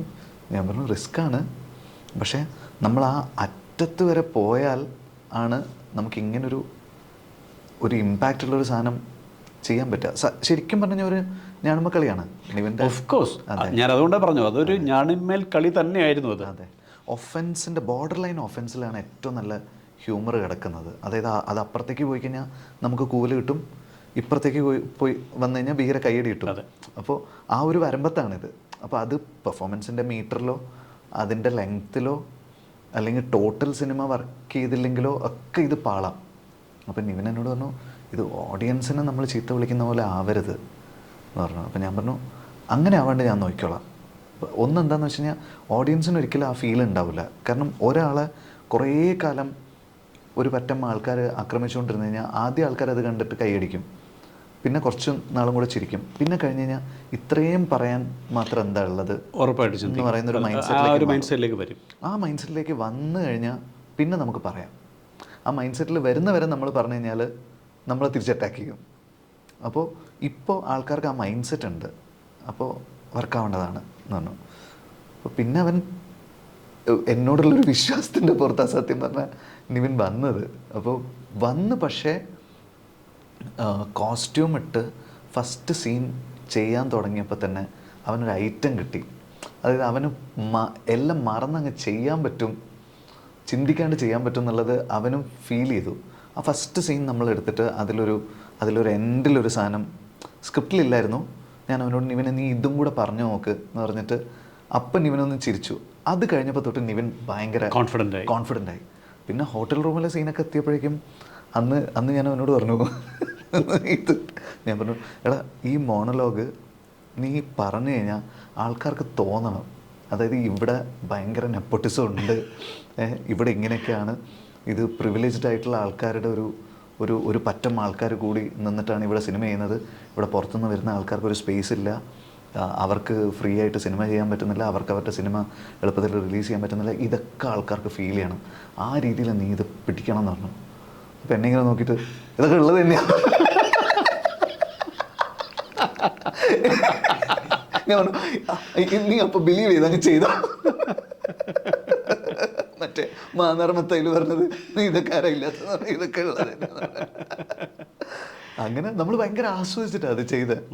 അപ്പോൾ അത് ചെയ്ത് കഴിഞ്ഞപ്പോൾ അവന് ഒരു ഭയങ്കര ഇതുണ്ടായിരുന്നു. പക്ഷെ അത് കഴിഞ്ഞിട്ടും ഇങ്ങനെ എനിക്ക് തോന്നുന്നു അവൻ എല്ലാ സ്ഥലത്തും പോയിട്ട് എഡ്ജിലുള്ള കളിയാണ്, അങ്ങോട്ടും പോവാം ഇങ്ങോട്ടും പോവാം എന്നൊക്കെ പറഞ്ഞിട്ടൊരു സാധനം ഇങ്ങനെ ഉണ്ടായിരുന്നു. പിന്നെ ഡബിന് വന്നപ്പോൾ നിവിൻ അങ്ങ് ഭയങ്കര എൻജോയ് ചെയ്തിട്ട് അവൻ ഡബ് ചെയ്ത്. പിന്നെ എന്നാലും ഈ റിലീസിന് മുമ്പൊക്കെ എന്നോട് വിളിച്ചിട്ട് ഇങ്ങനെ പറയുമായിരുന്നു എന്തെങ്കിലും കൂടുതലുണ്ടെന്ന് തോന്നുന്നുണ്ടെങ്കിൽ കട്ട് ചെയ്യണം എന്നൊക്കെ പറയുമായിരുന്നു. അല്ല, കാരണം ഒന്നാമത്തെ കാര്യം ഇത് ഒരു ആക്ടറെ അത് പറഞ്ഞ് കൺവിൻസ് ചെയ്യുക എന്ന് പറഞ്ഞാൽ ഭയങ്കര ബുദ്ധിമുട്ടാണ്. കാരണം എന്നെ തന്നെയാണ് ഇതിനകത്ത് ട്രോളുന്നത് എന്ന് ഒന്ന് ഉറപ്പായിട്ടും ഒരു ഡബിൾ മേലിൽ ചിന്തിക്കും. രണ്ട്, അവിടെ അതിന് മേൽക്കൈ കിട്ടുന്നത് വിനീതിലുള്ളൊരു വിശ്വാസമാണ്. നിങ്ങൾ തമ്മിലൊരു സൗഹൃദത്തിൽ വിശ്വാസത്തിലായിരിക്കും ആ സ്ഥാനത്ത് ആരായാലും ആ കഥാപാത്രം ചെയ്യാൻ വില്ലിങ്ങാവുന്നത്. ഈ വന്നു കഴിയുമ്പോഴും ഈ പറഞ്ഞ പോലെ പാളിപ്പോവാം, അങ്ങോട്ടും ഇങ്ങോട്ടൊക്കെ മാറിപ്പോകുന്ന ഒരു സാധനമാണ്. പടം വർക്കായില്ലെങ്കിൽ പോലും ഇത് പാളാം. അതെ, ഈ സാധനം മാത്രമായിട്ടാണെങ്കിൽ പാളിപ്പോകാൻ പറ്റും. അപ്പോൾ അതിനകത്തൊരു വലിയ എനിക്കൊന്ന് ഈ സിനിമയിലെ ഏറ്റവും വലിയ റിസ്ക് എന്ന് പറഞ്ഞാൽ ആ നിവിൻ്റെ ഒരു ക്യാരക്ടറൈസേഷനും നിവിനെ അതിലേക്ക് നിവിൻ ഈ പറഞ്ഞ വളരെ ഓപ്പണായിട്ടാണ് പെർഫോം ചെയ്തത്. യാതൊരു ഇൻഹിബിഷനും ഇല്ലാതാണ് നിവിൻ പെർഫോം ചെയ്തിരിക്കുന്നതും അതൊരു ഡബ് ചെയ്തിരിക്കുന്നു. പിന്നെ ഭയങ്കര കോൺട്രിബ്യൂഷൻസ്, ചെറിയ മൈന്യൂട്ടായിട്ടുള്ള സാധനങ്ങളൊക്കെ അതിനകത്ത് ഇട്ടിട്ടാണ് പോയിരിക്കുന്നത്. അപ്പോൾ അതൊരു ഈ സിനിമയുടെ സക്സസ്സിനും അതുപോലെ നിവിൻ എന്ന് പറയുന്ന ആക്ടർ അല്ലെങ്കിൽ നിവിൻ എന്ന് പറയുന്ന സ്റ്റാറിന് പോലും അത് ഭയങ്കരമായിട്ട് എൻഹാൻസ് ചെയ്തിട്ടുണ്ട് ഈ ഒരു കഥാപാത്രം. നമ്മൾ ഡബിൻ്റെ സമയത്ത് കുറേ ഇപ്പോൾ ഇതുണ്ടായിരുന്നു, സ്റ്റേജിൽ കയറിയിട്ട് മറ്റേ ഹൗ ആർ യു പറഞ്ഞിരുന്നു. അപ്പം ഞാൻ നിവിനോട് ഡബ് ചെയ്യുന്ന സമയത്ത് എടാ നീ ഇങ്ങനെ പറഞ്ഞു ഹൗ ആയാ എന്നൊരു സാധനം പറഞ്ഞു, ഒരു ജാട ഫീൽ ചെയ്യുന്നു പറഞ്ഞു. അതുപോലെ നിവിൻ ഇങ്ങനെ കൈ കൂപ്പിയിട്ടുണ്ടായിരുന്നു, അവിടെ ആക്ച്വലി ലിപ്പില്ല. അപ്പം ഇങ്ങനെ കയറിയിട്ട് നമസ്തേ, ഇതൊക്കെ മറ്റേ എം.എ. ധവാന്റെ പഴയ സാധനമാണ്, അമേരിക്കയിൽ നിന്ന് വന്ന ഈ സാധനം ഉണ്ടല്ലോ. അതിന് കുറേ കോൺട്രിബ്യൂഷൻസ് അതിനകത്ത് വന്നിട്ടുണ്ട്. അതൊരു വളരെ ബ്രില്യൻ്റ് ആയിട്ടൊരു മൂവാണ്. അതേസമയത്ത് ഏറ്റവും എനിക്ക് സിനിമയിൽ ഏറ്റവും റിസ്കി ആയിട്ടുള്ള ഒരു കാര്യം എന്ന് പറയുന്നത് നിവിൻ്റെ ക്യാരക്ടറും അതുപോലെ തന്നെ അതിൽ നിവിൻ്റെ കാസ്റ്റിങ്ങും, ഈ രണ്ടും ഒരേപോലെ അപകടം പിടിച്ച ഒരു സംഗതിയായിരുന്നു. അത് ഒരാൾ ചെയ്യാൻ വില്ലിങ് ആവുന്നതും അയാൾ അത് ചെയ്തത് നന്നായിട്ട് വരികയും ചെയ്തെന്ന് പറയുന്നത് ഭയങ്കര രസമായിട്ട് വന്നിട്ടുള്ളൊരു കാര്യമാണ്. അല്ല, അതൊരു ആശ്വാസമാണ്. എങ്ങാനും അത് പാളിയിരുന്നെങ്കിൽ എനിക്ക് അവൻ്റെ മുഖത്ത് നോക്കാൻ പറ്റത്തില്ലായിരുന്നു. അല്ല, ഞാനത് പറഞ്ഞത് ഒരു ആക്ടർ എന്നുള്ളതിലുപരിയായിട്ട് വിനീത് എന്ന് പറയുന്ന ഒരു സുഹൃത്തിനെ വിശ്വസിച്ചായിരിക്കും ആ സ്ഥാനത്ത് നിവിനല്ല വേറെ ഏതൊരു ആക്ടർ ആണെങ്കിലും ആ ഒരു വിനീതിലുള്ള ഒരു വ്യക്തി സൗഹൃദത്തിലുള്ള വിശ്വാസം കൊണ്ട് മാത്രമേ ഒരാളെ ക്യാരക്ടർ ചെയ്യത്തുള്ളൂ. അപ്പോൾ അതേപോലെ തന്നെ ചെയ്യുന്ന ആൾക്കും ആ സമയത്ത് അറിയായിരിക്കും ഇത് റിസ്ക് ആണ് എന്ന് ചിന്തിച്ച് തന്നെ ആയിരിക്കും ചെയ്തിട്ടുള്ളൂ. അല്ല, പക്ഷേ ചെയ്യുന്ന സമയത്ത് നിവിൻ ആ തോട്ടില്ല, ഈ തുടക്ക സമയത്ത് മാത്രമേ. ആ ഹോട്ടൽ റൂം സീനൊക്കെ നിവിൻ ചെയ്തിട്ട് ഞങ്ങളെല്ലാവരും എനിക്ക് ഒരു എന്താ പറയുക, ഈ തട്ടത്തിൽ നിവിൻ പ്രപ്പോസ് ചെയ്യുന്ന ഒരു സീനുണ്ട്.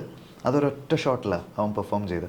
അത് കഴിഞ്ഞിട്ട് എനിക്ക് നിവിൻ മറ്റേ അവൻ്റെ മകനും ഇവൻ്റെ മകനും ആ സാധനത്തിലാണ് എനിക്ക് ആ ഒരു സാധനം കിട്ടിയത്, നമുക്ക് ആ ഒരു അഡ്രിനാലിൻ കിട്ടിയത്. അപ്പോൾ ഞാൻ അവനോട് പറഞ്ഞാൽ കുറച്ച് കൊല്ലടാ എനിക്ക് നിന്നെ ഇങ്ങനെ കിട്ടിയിട്ട്. പ്രേക്ഷകരെ ഒന്ന് മിസ് ചെയ്തിരിക്കുകയായിരുന്നു. അങ്ങനെ കൂടെ പ്രേക്ഷകർ ഈ പറഞ്ഞ പോലെ ഇതുപോലെ നിവിനെ ആഗ്രഹിച്ചിരുന്നു. ഇത് ഈ എനിക്കൊന്നും നിവിൻ്റെ കേസിൽ മാത്രമല്ല, പല സ്ഥലത്തും ഈ ശ്രീനേട്ടൻ്റെ പഴയ തന്ത്രം വിനീത് ഇതിൽ വളരെ ഫലപ്രദമായിട്ട് ഉപയോഗിച്ചിട്ടുണ്ട്. അപ്പു നടന്നു പോകുമ്പോഴത്തേക്ക് മറ്റൊന്നോ ഹിമാലയത്തിൽ പോകുന്ന ഈ സ്റ്റെപ്പ് കയറാൻ പറ്റുന്നില്ല, എപ്പോഴാണ് ഹിമാലയം എന്നൊക്കെ പറഞ്ഞ്. അപ്പോൾ ഇതൊക്കെ വളരെ സട്ടിലായിട്ടൂടെ. അത് ഷൂട്ട് ചെയ്യുന്ന സമയത്ത് ആ സീനിൽ അപ്പു ഇല്ലായിരുന്നു. അത് അശ്വത്ത് ഇങ്ങനെ താഴോട്ട് ഇറങ്ങി വന്നിട്ട് ഇങ്ങനെ ഹിമാലയത്തിലാണ് അവിടെ റേഞ്ചിലെ മോനെ എന്ന് പറയുമ്പോൾ ഇതായിരുന്നു. ഷൂട്ടിന് തൊട്ട് മുമ്പ് ഞാൻ അപ്പുവിനോട് ചോദിച്ചു, അപ്പും കൂടെ ഇതിൽ നിൽക്കുമെന്ന്. അപ്പോൾ എന്നെ നിർത്തി എന്നെ ട്രോൾ ചെയ്യാൻ പോവാല്ലേ? അതെ,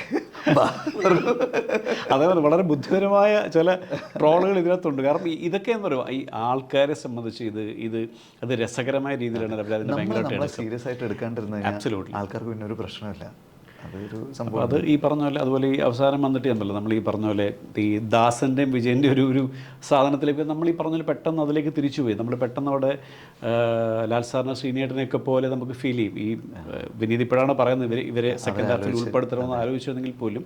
പക്ഷേ നമുക്ക് അവസാനം വരുമ്പോൾ നമ്മൾ നേരത്തെ നമ്മളെപ്പോഴും പറയും പലപ്പോഴും നമ്മൾ കാലം മാറുന്നതനുസരിച്ചിട്ട് ആൾക്കാരുടെ കോമ്പോയിലും വ്യത്യാസം വരും. പക്ഷേ അതേ രണ്ട് ആക്ടേഴ്സിൻ്റെ അടുത്ത തലമുറ അതുപോലെ ചെയ്യുമ്പോൾ നമുക്ക് ഈ 20-30 വർഷം മുമ്പ് നമ്മൾ ഇവരെ കണ്ടൊരു സന്തോഷം കൂടെ പ്രേക്ഷകർ അത് അനുഭവിക്കാൻ സാധിച്ചിട്ടുണ്ടെന്ന വലിയൊരു സന്തോഷം കൂടെ ഈ സിനിമ നമുക്ക് തരുന്നുണ്ട്. അതെ, അല്ല അത് കുറേ പേര് ഇപ്പോൾ ദാസൻ്റെയും വിജയൻ്റെയും ഒരു പടവും കൂടെ വേണമെന്ന് എത്രയോ നാളായിട്ട് നമ്മളിങ്ങനെ ഉറപ്പായിട്ടും കണ്ടുകൊണ്ടിരിക്കുന്ന ആ വികാരം ഓൾറെഡി ആളുകളുടെ മൈൻഡിലുണ്ട്. അപ്പോൾ ഈ ഡയലോഗിൻ്റെ ഒരു റീകോൾ വന്നു കഴിഞ്ഞാൽ അതൊരു സന്തോഷം ഉണ്ടാവും ആൾക്കാർക്ക് എന്നുള്ളൊരു ഫീൽ ഉണ്ടായിരുന്നു. അതാണ് ഞാൻ അതുകൊണ്ട് കാരണം അതൊരു നമ്മൾ ഞാൻ പറയും ഇപ്പം മാത്രമല്ല അവരുടെ കോണ്ടെക്സ്റ്റിൽ അത് കറക്റ്റാണ്.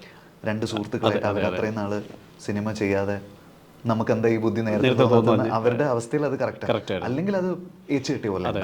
അപ്പോൾ അവരുടെ അവസ്ഥയിൽ അത് കറക്റ്റാണ്. അപ്പോൾ അതുപോലെ ധ്യാൻ വീണ്ടും ഡയറക്ടറായിട്ട് വീണ്ടും പോകുന്ന സമയത്താണ് മറ്റേ സ്റ്റാർട്ട് ആക്ഷൻ കട്ട് വല്ലതൊക്കെ ഓർമ്മയുണ്ടോ, അത് ആ സിറ്റുവേഷനിൽ കറക്റ്റാണ്. കാരണം അത്രയും വർഷം കഴിഞ്ഞിട്ടാണല്ലോ അയാൾ ഡയറക്റ്റ് ചെയ്യുന്നത്. അല്ലാതെ നമ്മൾ ഉന്തിക്കയറ്റി കഴിഞ്ഞാൽ നമ്മളത് സ്റ്റഫ് ചെയ്ത് കഴിയുമ്പോഴത്തേക്കാണ് അതൊരു പ്രശ്നം വരിക. ഇത് അവരുടെ അവസ്ഥ വെച്ചിട്ട് അത് കറക്റ്റാണ്. അല്ലെങ്കിൽ അവരുടെ ഒരു പ്രായത്തിൽ ഈ പറഞ്ഞ പോലെ ഒരു പട്ടി ഷോ കാണിക്കുന്നത് എന്താണ് പട്ടി ഷോ, കാരണം ആ തലമുറ ശരിയാണ്. അവർക്കൊരു പക്ഷേ ഈ ടെർമിനോളജി ഒന്നും കറക്റ്റായിട്ട് അറിയില്ലായിരിക്കും. അതെ. അല്ല ഞാൻ തന്നെ പട്ടി ഷോ ആദ്യം കേൾക്കുന്നത് തണ്ണീർമത്തൻ്റെ സെറ്റിൽ വെച്ചിട്ടാണ്. പട്ടി ഷോ ഓ കൊള്ളാലോ, അത് നമുക്ക് തന്നെ കിട്ടിയത് അപ്പോഴാണ്. അപ്പോൾ ആ ജനറേഷൻ ഒരിക്കലും ഇല്ല. അതേ ഞാൻ അവരത് അതിലേക്ക് എത്തുന്ന ഞാനതാ പറയാം, ക്യാരക്ടറൈസേഷൻ വരുമ്പോഴേക്കും അവർ പ്രായമാകുമ്പോൾ അവർ ആ പ്രായമായ കാലഘട്ടത്തിലും ഈ പുതിയ തലമുറയെ മനസ്സിലാക്കാൻ സാധിക്കാത്ത കാര്യങ്ങളൊക്കെ അത് വർക്ക് ചെയ്തിട്ടുണ്ട്. അതുപോലെ ബേസിൽ പിന്നെ ഒരു സൗഹൃദ കൂട്ടായ്മയാണ് ബേസിലേക്ക് പല പുതിയ തലമുറയുടെ പ്രതിനിധിയായിട്ടും അതേസമയത്ത് ധ്യാൻ്റെ ക്യാരക്ടർ പഴയ സിനിമയുടെ പ്രതിനിധിയായിട്ടും രണ്ടോടുള്ള ഒരു ജെല്ലൊക്കെ ഭയങ്കര രസമായിട്ടാണ് സിനിമ വന്നിട്ടുള്ളത്. ഈ പറഞ്ഞാൽ ഒരുപക്ഷെ ഈ ദാസനും വിജയനും അല്ലെങ്കിലും നമ്മളെ അതുപോലെ ഓർമ്മിപ്പിക്കുന്ന പോലത്തെ പ്രണവ് ധ്യാൻ സിനിമകൾ ഇനിയും ഉണ്ടാവട്ടെ. ഒരുപക്ഷെ അത് വിനീതിൽ നിന്ന് തന്നെ ചിലപ്പോൾ അടുത്തൊരു സ്പിൻ ഓഫ് എന്നൊക്കെ പറയുന്ന പോലെ ചിലപ്പോൾ ഈ രണ്ട് ക്യാരക്ടേഴ്സിൽ വന്നിട്ട് സിനിമകളൊക്കെ ഉണ്ടാവട്ടെ എന്ന് നമ്മളും ആഗ്രഹിക്കുന്നു. നമ്മൾ എല്ലാ സിനിമകളും നമ്മൾ ഓടുന്ന സിനിമകളും അല്ലെങ്കിൽ നല്ല സിനിമകൾ എന്ന് പറയുന്ന സിനിമകൾക്കൊക്കെ വിമർശനങ്ങളുണ്ടാകും. പ്രത്യേകിച്ച് ഞാനെപ്പോഴും പറയും ഈ ആസ്വാദനവും വിമർശനവും രണ്ടാണ്. പണ്ട് കാലങ്ങളിൽ ഒരു കലാസൃഷ്ടി ഒരു നോവൽ ആസ്വദിക്കുന്നതും നോവൽ നിരൂപണം ചെയ്യുന്നതും രണ്ടാണ്. അല്ലെ സിനിമ കാണുന്നതും സിനിമയെ നിരൂപണം ചെയ്ത് രണ്ടായിരുന്നു. ഈ മാറിയ കാലഘട്ടത്തിൽ ഓരോ സോഷ്യൽ മീഡിയ അക്കൗണ്ടുള്ള ഓരോ ആൾക്കാരും ഓരോ പത്രപ്രവർത്തനമോ ജേർണലിസ്റ്റോ നിരൂപകനുമായിട്ട് മാറിയിരിക്കുക. അവിടെ ആസ്വാദകനുപരിയായിട്ട് നമുക്കെല്ലാം നിരൂപകന്മാരെ മാത്രമേ കാണാൻ പറ്റുന്നുള്ളൂ. അപ്പം സ്വാഭാവികമായിട്ടും ഈ വിമർശനങ്ങളുടെ എണ്ണവും ഈ കാലഘട്ടത്തിൽ കൂടുതലായിരിക്കും. അപ്പം ഈ ഒരു അല്ലെങ്കിൽ ഈ വിനീതൻ്റെ യാത്രയിൽ ഈ സിനിമകളിൽ അവസാനം നമ്മൾ ഈ വർഷങ്ങൾക്ക് ശേഷം എത്തി നിൽക്കുമ്പോൾ വിമർശനങ്ങൾ എങ്ങനെയാണ് കാണുന്നത്? വിമർശനം എപ്പോഴും കിട്ടാറുണ്ട്. ഇപ്പോൾ ഹൃദയത്തിനാണെങ്കിലും കുറേ വിമർശനം ഉണ്ടായിരുന്നു. ജേക്കബിൻ്റെ സമയത്ത് സാരോപദേശം കൂടുതലാന്ന് പറഞ്ഞിട്ടൊരു വിമർശനം ഉണ്ടായിരുന്നു. തിരയുടെ സമയത്ത് ക്യാമറ കുലുക്കി കണ്ണ് വേദനയാവുന്നുണ്ട്, തലവേദന എടുക്കുന്നുണ്ടെന്നൊക്കെ പറഞ്ഞിട്ടുണ്ട്. അപ്പോൾ വിമർശനങ്ങൾ വേണം. ശരിക്കും പറഞ്ഞു കഴിഞ്ഞാൽ സിനിമ ഓടിക്കഴിഞ്ഞാൽ നമുക്ക് സമാധാനമാണ്. സിനിമ തിയേറ്ററിൽ ഓടുന്ന സമയത്ത് വിമർശനം ഉണ്ടാകുമ്പോൾ നമുക്ക് കുറച്ചുകൂടെ മനസമാധാനത്തോടു കൂടിയിട്ട് അത് വായിക്കാം, അടുത്തതിൽ എന്ത് തിരുത്തണം എന്നുള്ളത് തിരുത്താം. ഇത് ഓടാത്തൊരു സാഹചര്യത്തിൽ വിമർശനം ഉണ്ടാകുമ്പോൾ അത് ഇച്ചിരി ടഫാണ് ആ ടൈമിൽ. പിന്നീട് കാണുമ്പോൾ നമുക്കത് ഓക്കെ ഇന്നൊക്കെയാണ് സംഭവിച്ചിട്ടുള്ളത് എന്നുള്ളത് നമുക്ക് മനസ്സിലാക്കാൻ പറ്റും. പക്ഷെ ഒരു സിനിമ തിയേറ്ററിൽ ഓടുന്ന സമയത്ത് വിമർശനം ഉണ്ടാകുമ്പോൾ നമുക്ക് പെട്ടെന്ന് തന്നെ ഓക്കെ ഇന്ന സാധനമാണ് ഇവർക്ക് വർക്കാവാത്തത്, ഇതാണ് ഓക്കെ തിയേറ്ററിൻ്റെ ഒരു പെർസ്പെക്റ്റീവിൽ ഇത് വർക്കായിട്ടുണ്ടാവില്ല. ആ കാര്യങ്ങൾ നമുക്ക് അടുത്തൊരു സിനിമ ചെയ്യുമ്പോൾ അത് ഭയങ്കരമായിട്ട് ഗുണം ചെയ്യും. ആ തെറ്റുകൾ നമുക്ക് ഒഴിവാക്കാമല്ലോ. എന്നാലും പുതിയ തെറ്റൊക്കെ വരും. ഇതിങ്ങനെയാണല്ലോ, നമ്മൾ ചെയ്യുന്നു, അവർ സ്വീകരിക്കുന്നു, അവർ തിരസ്കരിക്കുന്ന സാധനങ്ങളും ഉണ്ടാവും. അത് പാഠങ്ങൾ ഉൾക്കൊള്ളുക, മുന്നോട്ട് പോവുക. ഇതൊരു 30-40 കൊല്ലം ചെയ്യണമെങ്കിൽ നമുക്കിതൊക്കെ എടുത്തല്ലേ പറ്റുള്ളൂ. തീർച്ചയായിട്ടും. അല്ലെങ്കിൽ വിമർശനങ്ങൾ എന്ന് പറയുന്നത് പലപ്പോഴും ഈ ആക്രമണങ്ങളായി പോകുന്നിടത്താണ് നമുക്ക് അപകടം സംഭവിക്കുന്നത്. വിമർശനങ്ങൾ വളരെ ഹെൽത്തി ആയിട്ടുള്ള വിമർശനങ്ങൾ ഉണ്ടെങ്കിൽ നമുക്ക് ഈ പറഞ്ഞ പോലെ ഏതൊരു കലാസൃഷ്ടിയും നമുക്ക് നന്നാക്കാൻ പറ്റത്തില്ല. അതിനെ ഈ പറഞ്ഞ പോലെ വ്യക്തിപരമായിട്ടോ അല്ലെങ്കിൽ വെസ്റ്റേൺ ഇൻഡസ്ട്രിയിലുള്ള രീതിയിലുള്ള അറ്റാക്കായിട്ട് മാറിപ്പോകുന്നിടത്താണ് നമുക്ക് കുഴപ്പങ്ങളുണ്ടാവുക. അല്ല, എന്ത് അറ്റാക്ക് ഉണ്ടായാലും ഇപ്പോൾ അത് നേരിടാനും ഇപ്പം എനിക്ക് പണ്ട് ടോളറൻസ് കുറവായിരുന്നു. ഇപ്പം എൻ്റെ 20s എന്തെങ്കിലും ഒരു സാധനം അത് വായിക്കുന്ന സമയത്തൊക്കെ ഭയങ്കരമായിട്ട് ഡൗൺ ആയി പോവുകയും അങ്ങനത്തെ പ്രശ്നങ്ങളൊക്കെ ഉണ്ടായിരുന്നു. ഭയങ്കര ദേഷ്യം വരികയും അവരെ ഇപ്പോൾ വിളിച്ചിട്ട് തെറി പറയണം എന്നൊക്കെ തോന്നുന്നൊക്കെ ഉണ്ടായിരുന്നു. പക്ഷേ ഇനി അതൊരു ദേഷ്യം വരും എന്ന് പറഞ്ഞാൽ ചിലപ്പോൾ ആൾക്കാർ വിശ്വസിക്കണം എന്നില്ല. അയ്യോ അങ്ങനെയൊന്നുമില്ല. അപ്പോൾ ഇപ്പം എന്താണെന്ന് വെച്ച് കഴിഞ്ഞാൽ സത്യം പറഞ്ഞു കഴിഞ്ഞാൽ മലയാള സിനിമയുടെ ഒരു ഭയങ്കര ചേഞ്ച് വന്നതിൻ്റെ പുറകിൽ ഈ വിമർശനങ്ങളും കൂടി ഉണ്ട്. തീർച്ചയായിട്ടും ഉണ്ട്. നമ്മുടെ ആൾക്കാർ അത്രയും ഡിമാൻഡിങ് ആണ്. അവർ തിയേറ്ററിൽ പോകുമ്പോൾ അവർ കൊടുക്കുന്ന കാശിന് മാക്സിമം വേർത്ത് അവർ ഡിമാൻഡ് ചെയ്യുന്നുണ്ട്. അപ്പോൾ അത് ഫിലിം മേക്കേഴ്സിനെ പുഷ് ചെയ്യുള്ളൂ. പല സിനിമയ്ക്കും അതിൽ തകർന്നു പോകുന്ന ഫിലിം മേക്കേഴ്സ് ഉണ്ട് കേട്ടോ, ഇല്ലയെന്നൊന്നല്ല പറയുന്നത്. എല്ലാവർക്കും ഒരേ രീതിയിൽ അത് എടുക്കണമെന്നില്ല. ചില ആൾക്കാരെ അപ്പാടെ ഡിസ്ട്രോയ് ചെയ്ത് കളയും അത്. പക്ഷേ അങ്ങനെ ഡിസ്ട്രോയ് ചെയ്യാൻ നമ്മൾ വിട്ടില്ലെങ്കിൽ നമുക്ക് പുതിയ കാര്യങ്ങൾ ഉൾക്കൊണ്ടുകൊണ്ട് നമുക്ക് മുന്നോട്ട് പോകാൻ പറ്റും. അല്ലെങ്കിൽ നമ്മളെ പുഷ് ചെയ്യുന്നതിന് ഒരു ലിമിറ്റ് ഉണ്ടാവും. ഓക്കെ ഇന്ന കാര്യങ്ങളൊക്കെ അവർ ഭയങ്കരമായിട്ട് നോട്ട് ചെയ്ത് പറയുന്നുണ്ട്, അടുത്തതിൽ നമുക്കിത് ഒഴിവാക്കാം, അടുത്തതിൽ ഇത് ഒഴിവാക്കാം എന്ന് പറഞ്ഞിട്ട് ചില തീരുമാനങ്ങൾ എടുത്തിട്ട് പോകാൻ പറ്റും. അപ്പോൾ ആരെന്ത് പറഞ്ഞു കഴിഞ്ഞാലും അത് നമ്മളെ പുഷ് ചെയ്യുന്നുണ്ടെങ്കിൽ അത് നല്ലതാണല്ലോ. ആ രീതിയിൽ കാണാം. നമ്മളതിനെ എങ്ങനെ ടേക്കപ്പ് ചെയ്യുന്നു അല്ലേ, നമ്മൾ ഈ പറഞ്ഞല്ലോ അതിനെ എങ്ങനെ ടേക്കപ്പ് ചെയ്യുന്നതനുസരിച്ചിട്ട് നമുക്ക് മുന്നോട്ട് കൊണ്ടുപോകാൻ പറ്റും. കാക്കയിലൊരു ഡയലോഗുണ്ട് ഭയങ്കര ഇഷ്ടമുള്ള പടം, എന്നെ ചെയ്തു ഭയന്നാ നീ തൂത്തുക്കുടിക്ക് വന്നിരിക്കവേ കൂടാതെ എന്ന് പറയുന്നത്. അതുപോലെ വിമർശനം വേണ്ടെന്നാണെങ്കിൽ നമ്മൾ ഈ പണിക്കേ വരാൻ പാടില്ല. അതുപോലെ ഈ പറഞ്ഞ ഈ ഏറ്റവും അവസാനം അല്ലെങ്കിൽ ഇപ്പം ആരോടെ ദേഷ്യപ്പെട്ടെ, വിനീതിനെ ദേഷ്യപ്പെട്ടൊരു മുഖം നമുക്ക് ആർക്കും പരിചയമില്ല.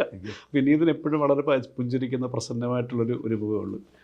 ഇപ്പോൾ കുറച്ച് കാലമായി ദേഷ്യപ്പെടാറില്ല. ഇപ്പോൾ കുറച്ചായി. എനിക്ക് പിന്നെ കുറച്ച് മെൻ്റലി അങ്ങനെ എലിവേറ്റഡായി. ഈ പറഞ്ഞ ദേഷ്യം പെടാത്ത, ഞാൻ പറഞ്ഞു നമ്മൾ നേരത്തെ പറഞ്ഞല്ലോ, നമ്മൾ 20-ൽ നിന്ന് 30-ലേക്കൊക്കെ എത്തുമ്പോഴത്തേക്കും നമ്മൾ കുറേ പ്യൂരിഫൈഡ് വേണ്ട. ദേഷ്യം വരാത്തോണ്ടല്ല, ദേഷ്യം പ്രകടിപ്പിക്കുന്നത് ഒഴിവാക്കി വേണ്ട വയ്യ പോട്ടെ എന്നിട്ട് നമുക്ക് പ്രശ്നങ്ങൾ വേണ്ട, അങ്ങനെ ഒരു മൈൻഡ് സെറ്റിലേക്ക് വരുമല്ലോ. അപ്പോൾ എന്നാൽ മാക്സിമം അങ്ങനെ പോകണം എന്നുള്ളതാണ് എൻ്റെ ഒരു ആഗ്രഹം. നമ്മുടെ വൾണറബിലിറ്റി ആൾക്കാരെ കാണിക്കണ്ട. വെറുതെ ഒരു സംസാരം ഉണ്ടായിട്ട് ദേഷ്യം വന്നു കഴിഞ്ഞാൽ നമ്മൾ ഉപയോഗിക്കുന്ന ഭാഷയോ ഒന്നും നമ്മുടെ കൺട്രോളിലല്ല. അത് വേണ്ട എന്നുള്ളത് അറിയില്ല, ഇങ്ങനെ പോകണം. അല്ലല്ല ഇപ്പം പോകുന്ന പോലെ ഇങ്ങനെ പോട്ടെ. അതുപോലെ ഈ മലയാള സിനിമ അല്ലാതെ ഈ പറഞ്ഞ എനിക്കൊന്ന് വിനീതര സിനിമകൾ പലപ്പോഴും ചെന്നൈ ഒരു ഭൂമിക, ചെന്നൈ എന്ന് പറഞ്ഞൊരു വളരെ പല സിനിമകളും ചെന്നൈ കടന്നു വരാറുണ്ട്. മേ ബി നമ്മുടെ സ്വന്തമായിട്ടുള്ള ഇഷ്ടങ്ങളും ഒക്കെ കൂടുതലുള്ളതുകൊണ്ടായിരിക്കാം. അപ്പം മലയാളം അല്ലാതെ മറ്റൊരു സിനിമ ചെയ്യാനുള്ള ഒരു താല്പര്യം തോന്നിയിട്ടുണ്ടോ, അല്ലെങ്കിൽ അതിലുള്ള ശ്രമങ്ങളുണ്ടോ? ഞാനായിട്ട് ശ്രമിച്ചിട്ടില്ല. എനിക്ക് ഇടയ്ക്ക് ഇങ്ങനെ വിളികൾ വരാറുണ്ട്. കൂടുതലും വന്നിട്ടുള്ളത് തമിഴ്നാട്. ഹൃദയം കഴിഞ്ഞപ്പോൾ തെലുങ്കെന്ന് ഒരുപാട്, അവിടെ ഹൈദരാബാദിലും വിശാഖപട്ടണത്തൊക്കെ നന്നായിട്ട് പോയൊരു സിനിമയായിരുന്നു. അപ്പം തെലുങ്കെന്ന് വിളികളുണ്ടായിരുന്നു. അങ്ങനെ ഈ 2 ലാംഗ്വേജിനാണ് കൂടുതലും വന്നിട്ടുള്ളത്. പക്ഷേ ഇതാണ് ഇപ്പം നമുക്കിവിടെ കിട്ടുന്ന ഫ്രീഡം നമ്മൾ പുറത്ത് പോയി ചെയ്യുമ്പോൾ കിട്ടണമെന്നില്ല. ഇപ്പം ഞാൻ ചെയ്യുന്ന സിനിമകളുടെയൊക്കെ നേച്ചർ ഭയങ്കര ഫാസ്റ്റ് പേസ്ഡ് ആയിട്ടുള്ള സിനിമകളല്ല ഞാൻ ചെയ്യുന്നത്. ഭയങ്കര കമേഴ്ഷ്യൽ മെയിൻ സ്ട്രീം സിനിമകളും അല്ല. ഞാൻ ചെയ്യുന്നത്. അപ്പോൾ അങ്ങനെയുള്ളപ്പോൾ നമ്മൾ വെളിയിൽ പോയിട്ട് അതുപോലൊരു പടം ചെയ്യുമ്പോൾ നമ്മുടെ എഡിറ്റിൽ കൈവയ്ക്കാൻ സാധ്യതയുണ്ട്. അങ്ങനെയൊക്കെ വിചാരിച്ചിട്ട് ഒരു ഒരു ഒരു ഒരു ബോധപൂർവം നമ്മൾ ചെയ്യാതിരിക്കുന്നു. എപ്പോഴെങ്കിലും ഒരെണ്ണം ചെയ്താൽ കൊള്ളാമെന്നുണ്ട് ഒരു എക്സ്പീരിയൻസിന് വേണ്ടിയിട്ട്. അതുപോലെ ധൈര്യമുള്ള ഡയറക്ടേഴ്സും പ്രൊഡ്യൂസേഴ്സും ഒക്കെ ഉണ്ടെങ്കിൽ ചെയ്യാം, നോക്കണം. അല്ല നോക്കട്ടെ, ഈ പറഞ്ഞ പോലെ ചിലപ്പം ഈ പറഞ്ഞല്ലോ നമ്മൾ ചിലപ്പോൾ വ്യത്യസ്തമായ സിനിമകൾ അവിടെയും വന്നാൽ ഈ പറഞ്ഞ പോലെ സ്വീകരിക്കപ്പെടാം. അല്ലെങ്കിൽ അവിടുത്തെ വളരെ ഭയങ്കര പേസ് ആയിട്ടുള്ള പടങ്ങളല്ലാത്ത പടങ്ങളും ഇപ്പം 96 ഒക്കെ പോലെ വളരെ സ്ലോ പേസ് പടങ്ങൾ, ഫീൽ ഗുഡ് പടങ്ങളാണ്. അപ്പം അത്തരമൊരു വിഷയമൊക്കെ തമിഴിലും ഈ പറഞ്ഞ മടിക്കേണ്ട ആവശ്യമില്ല എന്നുള്ളതാണ്. ഇപ്പം ഭാഷയും അറിയാമല്ലോ, ഈ പറഞ്ഞ ഭാഷയുടെ പ്രശ്നമില്ലല്ലോ. അതെ അതെ. പക്ഷേ തിയേറ്റർ റിലീസ് എന്ന് പറയുമ്പോൾ എല്ലാവർക്കും ഒരു പ്രതീക്ഷ ഉണ്ടല്ലോ. തിയേറ്ററിലാവുമ്പോൾ പടം ഇങ്ങനെ പോകണം. അപ്പോൾ ആ ഒരു സാധനം ഇങ്ങനെ നിൽക്കുന്നത് കൊണ്ട് റിലീസ് എടുക്കുമ്പോൾ എല്ലാവർക്കും ടെൻഷനായിരിക്കും. ഇതിപ്പോൾ ഞാൻ എൻ്റെ കൂട്ടുകാരുടെ ഇടയിൽ നിന്ന് വർക്ക് ചെയ്യുന്നതുകൊണ്ടാണ് നമ്മുടെ ഒരു വളരെ കംഫർട്ട് സോണുണ്ട് എല്ലാ ഏരിയയിലും. അതെ. അപ്പോൾ എപ്പോഴെങ്കിലും അല്ലെങ്കിൽ ഒരു പ്രോപ്പർ മെയിൻ സ്ട്രീം സിനിമ ചെയ്യാൻ വേണ്ടിയിട്ട് വേറൊരു ലാംഗ്വേജിൽ പോയി ചെയ്തിട്ട് വരാം. മെയിൻ സ്ട്രീം എന്ന് പറയുമ്പോൾ നമുക്കതിൽ വേറെ ചിന്തിക്കാനൊന്നുമില്ല. അതിൻ്റെ ചേരുവകൾ സമാസമം കറക്റ്റായിട്ട് പോകും. അത് വർക്കായാൽ തിയേറ്ററിൽ വർക്കാവും, ഇല്ലെങ്കിൽ പിന്നെ ആ ഭാഗത്തേക്ക് നമ്മളെ ആരും വിളിക്കുകയില്ല, നമ്മൾ പോകുന്നുമില്ല. അതെ അതെ അതെ. അപ്പോൾ അങ്ങനെ മറ്റ് ഭാഷകളും സിനിമകളും ഉണ്ടാവട്ടെ. അതുപോലെ ഒരു ചോദ്യം കൂടെ ചോദിച്ച് നമുക്ക് അവസാനിപ്പിക്കാം. ഈ വർഷങ്ങൾക്ക് ശേഷം സിനിമ കണ്ടതിന് ശേഷം ഷീനിയേട്ടൻ്റെ ഒരു റെസ്പോൺസ് എങ്ങനെയായിരുന്നു? കാരണം അച്ഛൻ എന്നോട് നേരിട്ടൊന്നും പറഞ്ഞിട്ടില്ല. അമ്മ പറഞ്ഞു. അമ്മ വിളിച്ചിട്ട് അച്ഛന് ഭയങ്കര ഇഷ്ടമായി എന്നുള്ള രീതിയിൽ അമ്മ പറഞ്ഞേ. അപ്പോൾ നിവിനെ വിളിച്ചു അച്ഛൻ. ഷീനിയേട്ടൻ വിളിച്ചു. നിവിനെ വിളിച്ച് സംസാരിച്ചു എന്ന് പറഞ്ഞു. നിവിൻ എന്നിട്ട് രാത്രി എന്നെ വിളിച്ചിരുന്നു. ശ്രീനി സാറ് വിളിച്ചു, കുറേ സംസാരിച്ചു എന്നൊക്കെ പറഞ്ഞിട്ട് നിവിൻ ഭയങ്കര ഹാപ്പി ആയിരുന്നു. അപ്പം അങ്ങനെ വേറെ ആരെങ്കിലും വിളിച്ചോന്ന് എനിക്കറിയില്ല. അപ്പോൾ വർക്കായിട്ടുണ്ടാവണം, അതുകൊണ്ടാണ് അങ്ങനെ ഒരു കോൾ വരുന്നത്. ഞാൻ ഒരിക്കലും ചോദിക്കാറില്ല. ധ്യാനം ഒരു വിളി ശ്രീനിയേട്ടൻ്റെ ഭാഗത്തൊന്നും ചെന്നില്ല എന്നുണ്ടെങ്കിൽ അതുപോലെ എനിക്ക് ലാൽ സാറിൻ്റെ ഒരു കുറിപ്പൊക്കെ ഞാൻ കണ്ടു. അദ്ദേഹം സിനിമ കണ്ടതിന് ശേഷം ലാലങ്ങൾ വിളിച്ചിട്ട് ഭയങ്കര ഇതായിട്ട് പറഞ്ഞു. ലാലങ്ങളോട് ഞാൻ സ്ക്രിപ്റ്റ് നറേറ്റ് ചെയ്തിരുന്നു. അപ്പോൾ എന്നോട് പറഞ്ഞു, നീ നറേറ്റ് ചെയ്തതിനേക്കാളും നന്നായിട്ട് ഒരു മാജിക് ഉണ്ട് സിനിമയിൽ എന്നൊക്കെ പറഞ്ഞു. അപ്പോൾ എനിക്കത് കേട്ടപ്പോൾ ഭയങ്കര.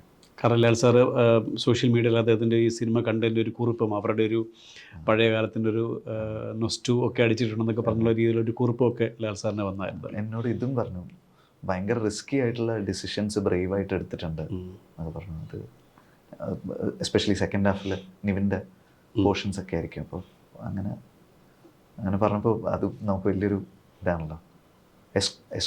കുമാരങ്ങൾ വിളിച്ചിട്ട് അതും എനിക്ക് ഭയങ്കര സന്തോഷമുണ്ടായി. കുമാരങ്ങൾ സ്വാമീസ് ലോഡ്ജിൽ താമസിച്ചിട്ടുണ്ട്. അപ്പം എന്നോട് കുറേ ഭയങ്കര ഇതായിട്ട് പറഞ്ഞു. അങ്ങനെ കുമാരങ്ങൾ ഇതുവരെ ഒരു പടം കണ്ട് വിളിച്ചിട്ട് അങ്ങനെ പറഞ്ഞിട്ടൊന്നുമില്ല. അപ്പോൾ അതും എനിക്ക് ഭയങ്കര, അങ്ങനെ കുറച്ച് വിളികളുണ്ടായിരുന്നു. അതുപോലെ വിനീത്, ഞാൻ എവിടെയോ വായിച്ചാണ്, ഇത് 40 ദിവസം കൊണ്ടാണ് സിനിമ ഷൂട്ട് ചെയ്തത്. അതെ അതെ. അതിൻ്റെ ഒരു രഹസ്യം എന്താണ്? കാരണം ഇത് ഒന്നാമതൊരു പീരീഡ് പോലത്തെ ഒരുപാട് സെറ്റ് വർക്കും മറ്റു കാര്യങ്ങളും ഒരുപാട് ജോലി ആവശ്യമുള്ള ഒരു സിനിമയാണ്. അതെങ്ങനെ ഈ 40 ദിവസം കൊണ്ട്, അപ്പോൾ അതിൻ്റെ ഒരു കൃത്യമായൊരു പ്ലാനിങ് അല്ലെങ്കിൽ ഒരു പ്രിപ്പറേഷൻ ചാർട്ടിങ് ഇതില്ലാതെ ഒരിക്കലും 40 ദിവസം കൊണ്ട് ഇതുപോലൊരു സിനിമ തീരത്തിൽ ഒരു സാധാരണ സോഷ്യൽ സബ്ജക്റ്റാണ്, ചിലപ്പോൾ എളുപ്പമായിരിക്കാം. അപ്പോൾ എങ്ങനെയാണ് കൃത്യമായി ഈ ഒരു സിനിമ 40 ദിവസം കൊണ്ട് തീർത്ത് എടുത്തത്? പ്രീ പ്രൊഡക്ഷൻ ഭയങ്കര ഫോക്കസ് ചെയ്ത് എല്ലാവരും, അത് ഇപ്പോൾ നമ്മുടെ ഫുൾ ടീമിൻ്റെ ക്രെഡിറ്റാണ് അത്. പിന്നെ ആർട്ടായിരുന്നു ഇതിലെ ഏറ്റവും പ്രധാനപ്പെട്ട ഒരു ഘടകം, ഒരു ചാലഞ്ചിങ് ആയിട്ടൊരു കാര്യമാണ് ആ ഒരു പീരീഡ് ക്രിയേറ്റ് ചെയ്യുക. അതെ, ആർട്ടും പിന്നെ ഒരുപാട് കോസ്റ്റ്യൂംസും. അപ്പോൾ ആർട്ടിനെ ഡിപ്പെൻഡ് ചെയ്തിട്ടാണ് നമ്മുടെ ഒരു ഫുൾ പ്ലാനിങ് ഉണ്ടായിരുന്നത്. അപ്പോൾ ഈ കോടമ്പാക്കം സ്ട്രീറ്റ്സ് ഒക്കെ 2 മാസത്തെ സെറ്റ് വർക്ക് തന്നെ ഉണ്ടായിരുന്നു. അപ്പോൾ അതിൻ്റെ സെറ്റ് വർക്ക് ഒരു ഐഡിയ ഉണ്ടായിരുന്നു. അതായത് ഇന്ന ദിവസം സെറ്റ് വർക്ക് തീരും, നമ്മൾ പിന്നെ ഒരു 10 ദിവസം ബഫർ ഇട്ട് വെച്ചു ഇൻ കേസ് തീർന്നില്ലെങ്കിൽ എന്നുള്ള രീതിയിൽ. അതിലൊരു 5-6 ദിവസവും കൂടി എടുത്തു ആക്ച്വലി. 3-4 ദിവസം മുമ്പ്, നമ്മൾ ഷൂട്ട് ചെയ്യുന്നതിന് 3-4 ദിവസം മുമ്പ് നമ്മുടെ സെറ്റ് ഓൾമോസ്റ്റ് റെഡിയായി. ഇത് സെറ്റ് റെഡിയായാൽ മാത്രം പോരല്ലോ, പിന്നെ ഇതിനെ ഡൾ ചെയ്യണം, പിന്നെ ഇതിനെ കുറച്ച് നാളായിട്ട് ഒരു പഴമയുടെ ഒരു സാധനം ഫീൽ ചെയ്യണം. അതെല്ലാം അവർ ചെയ്തു, ഇൻക്ലൂഡിങ് ഇലക്ട്രിക് പോസ്റ്റും പൈപ്പിങ്ങും. അത് ആർട്ട് ഡയറക്ടർ നിമേഷേട്ടനാണ് ചെയ്തത്. നിമേഷേട്ടൻ ഇതിനു മുമ്പ് കിങ് ഓഫ് കൊത്തയും പിന്നെ കുറേ പടങ്ങൾ, പാപ്പൻ, അരവിന്ദൻ്റെ, അതുകളൊക്കെ നിമേഷേട്ടനാണ് ചെയ്തത്. അപ്പം നിമേഷേട്ടൻ്റെ ഒരു വലിയ സന്നാഹമായിട്ടുള്ളൊരു ഇതായിരുന്നു. അപ്പോൾ ഇവിടെ ഈ സെറ്റിൻ്റെ പണി തീരുമ്പോഴേക്കും നാട്ടിൽ വേറൊരു ബഞ്ച് ആൾക്കാരെ വിട്ടിട്ട് അവിടെ അടുത്ത സംഗതി ചെയ്യും. പിന്നെ നമുക്ക് ഈ അരൂര് ആണ് കോടമ്പാക്കം സ്ട്രീറ്റ് മൊത്തം സെറ്റ് ഇട്ടത്. അതിൻ്റെ പണി തീരാറാകുമ്പോഴേക്കും ഈ റെക്കോർഡിംഗ് സ്റ്റുഡിയോൻ്റെ ഫുൾ പരിപാടി എടപ്പള്ളിയിൽ അത് സെറ്റ് ഇട്ടു. അതിൻ്റെ പണി തുടങ്ങുമ്പോഴേക്കും കോയമ്പത്തൂർ തിയേറ്ററും അതിൻ്റെ എക്സ്റ്റൻഷനും സ്റ്റുഡിയോവും അതിൻ്റെ പരിപാടികൾ ചെയ്യുന്നു എന്നൊക്കെ പറഞ്ഞിട്ട് ഒന്ന് തീരുന്നതിന് മുമ്പ് അടുത്തത്, അത് തീരുന്നതിന് മുമ്പ് അടുത്തത്, അങ്ങനെ ഒരു കൃത്യമായ ചാർട്ടിങ് പ്ലാനിങ്ങിൽ പിടിച്ചതുകൊണ്ടാണ് അത് നടന്നത്. എല്ലാത്തിനും ഒരു ബഫറും കൂടെ ഇട്ടു.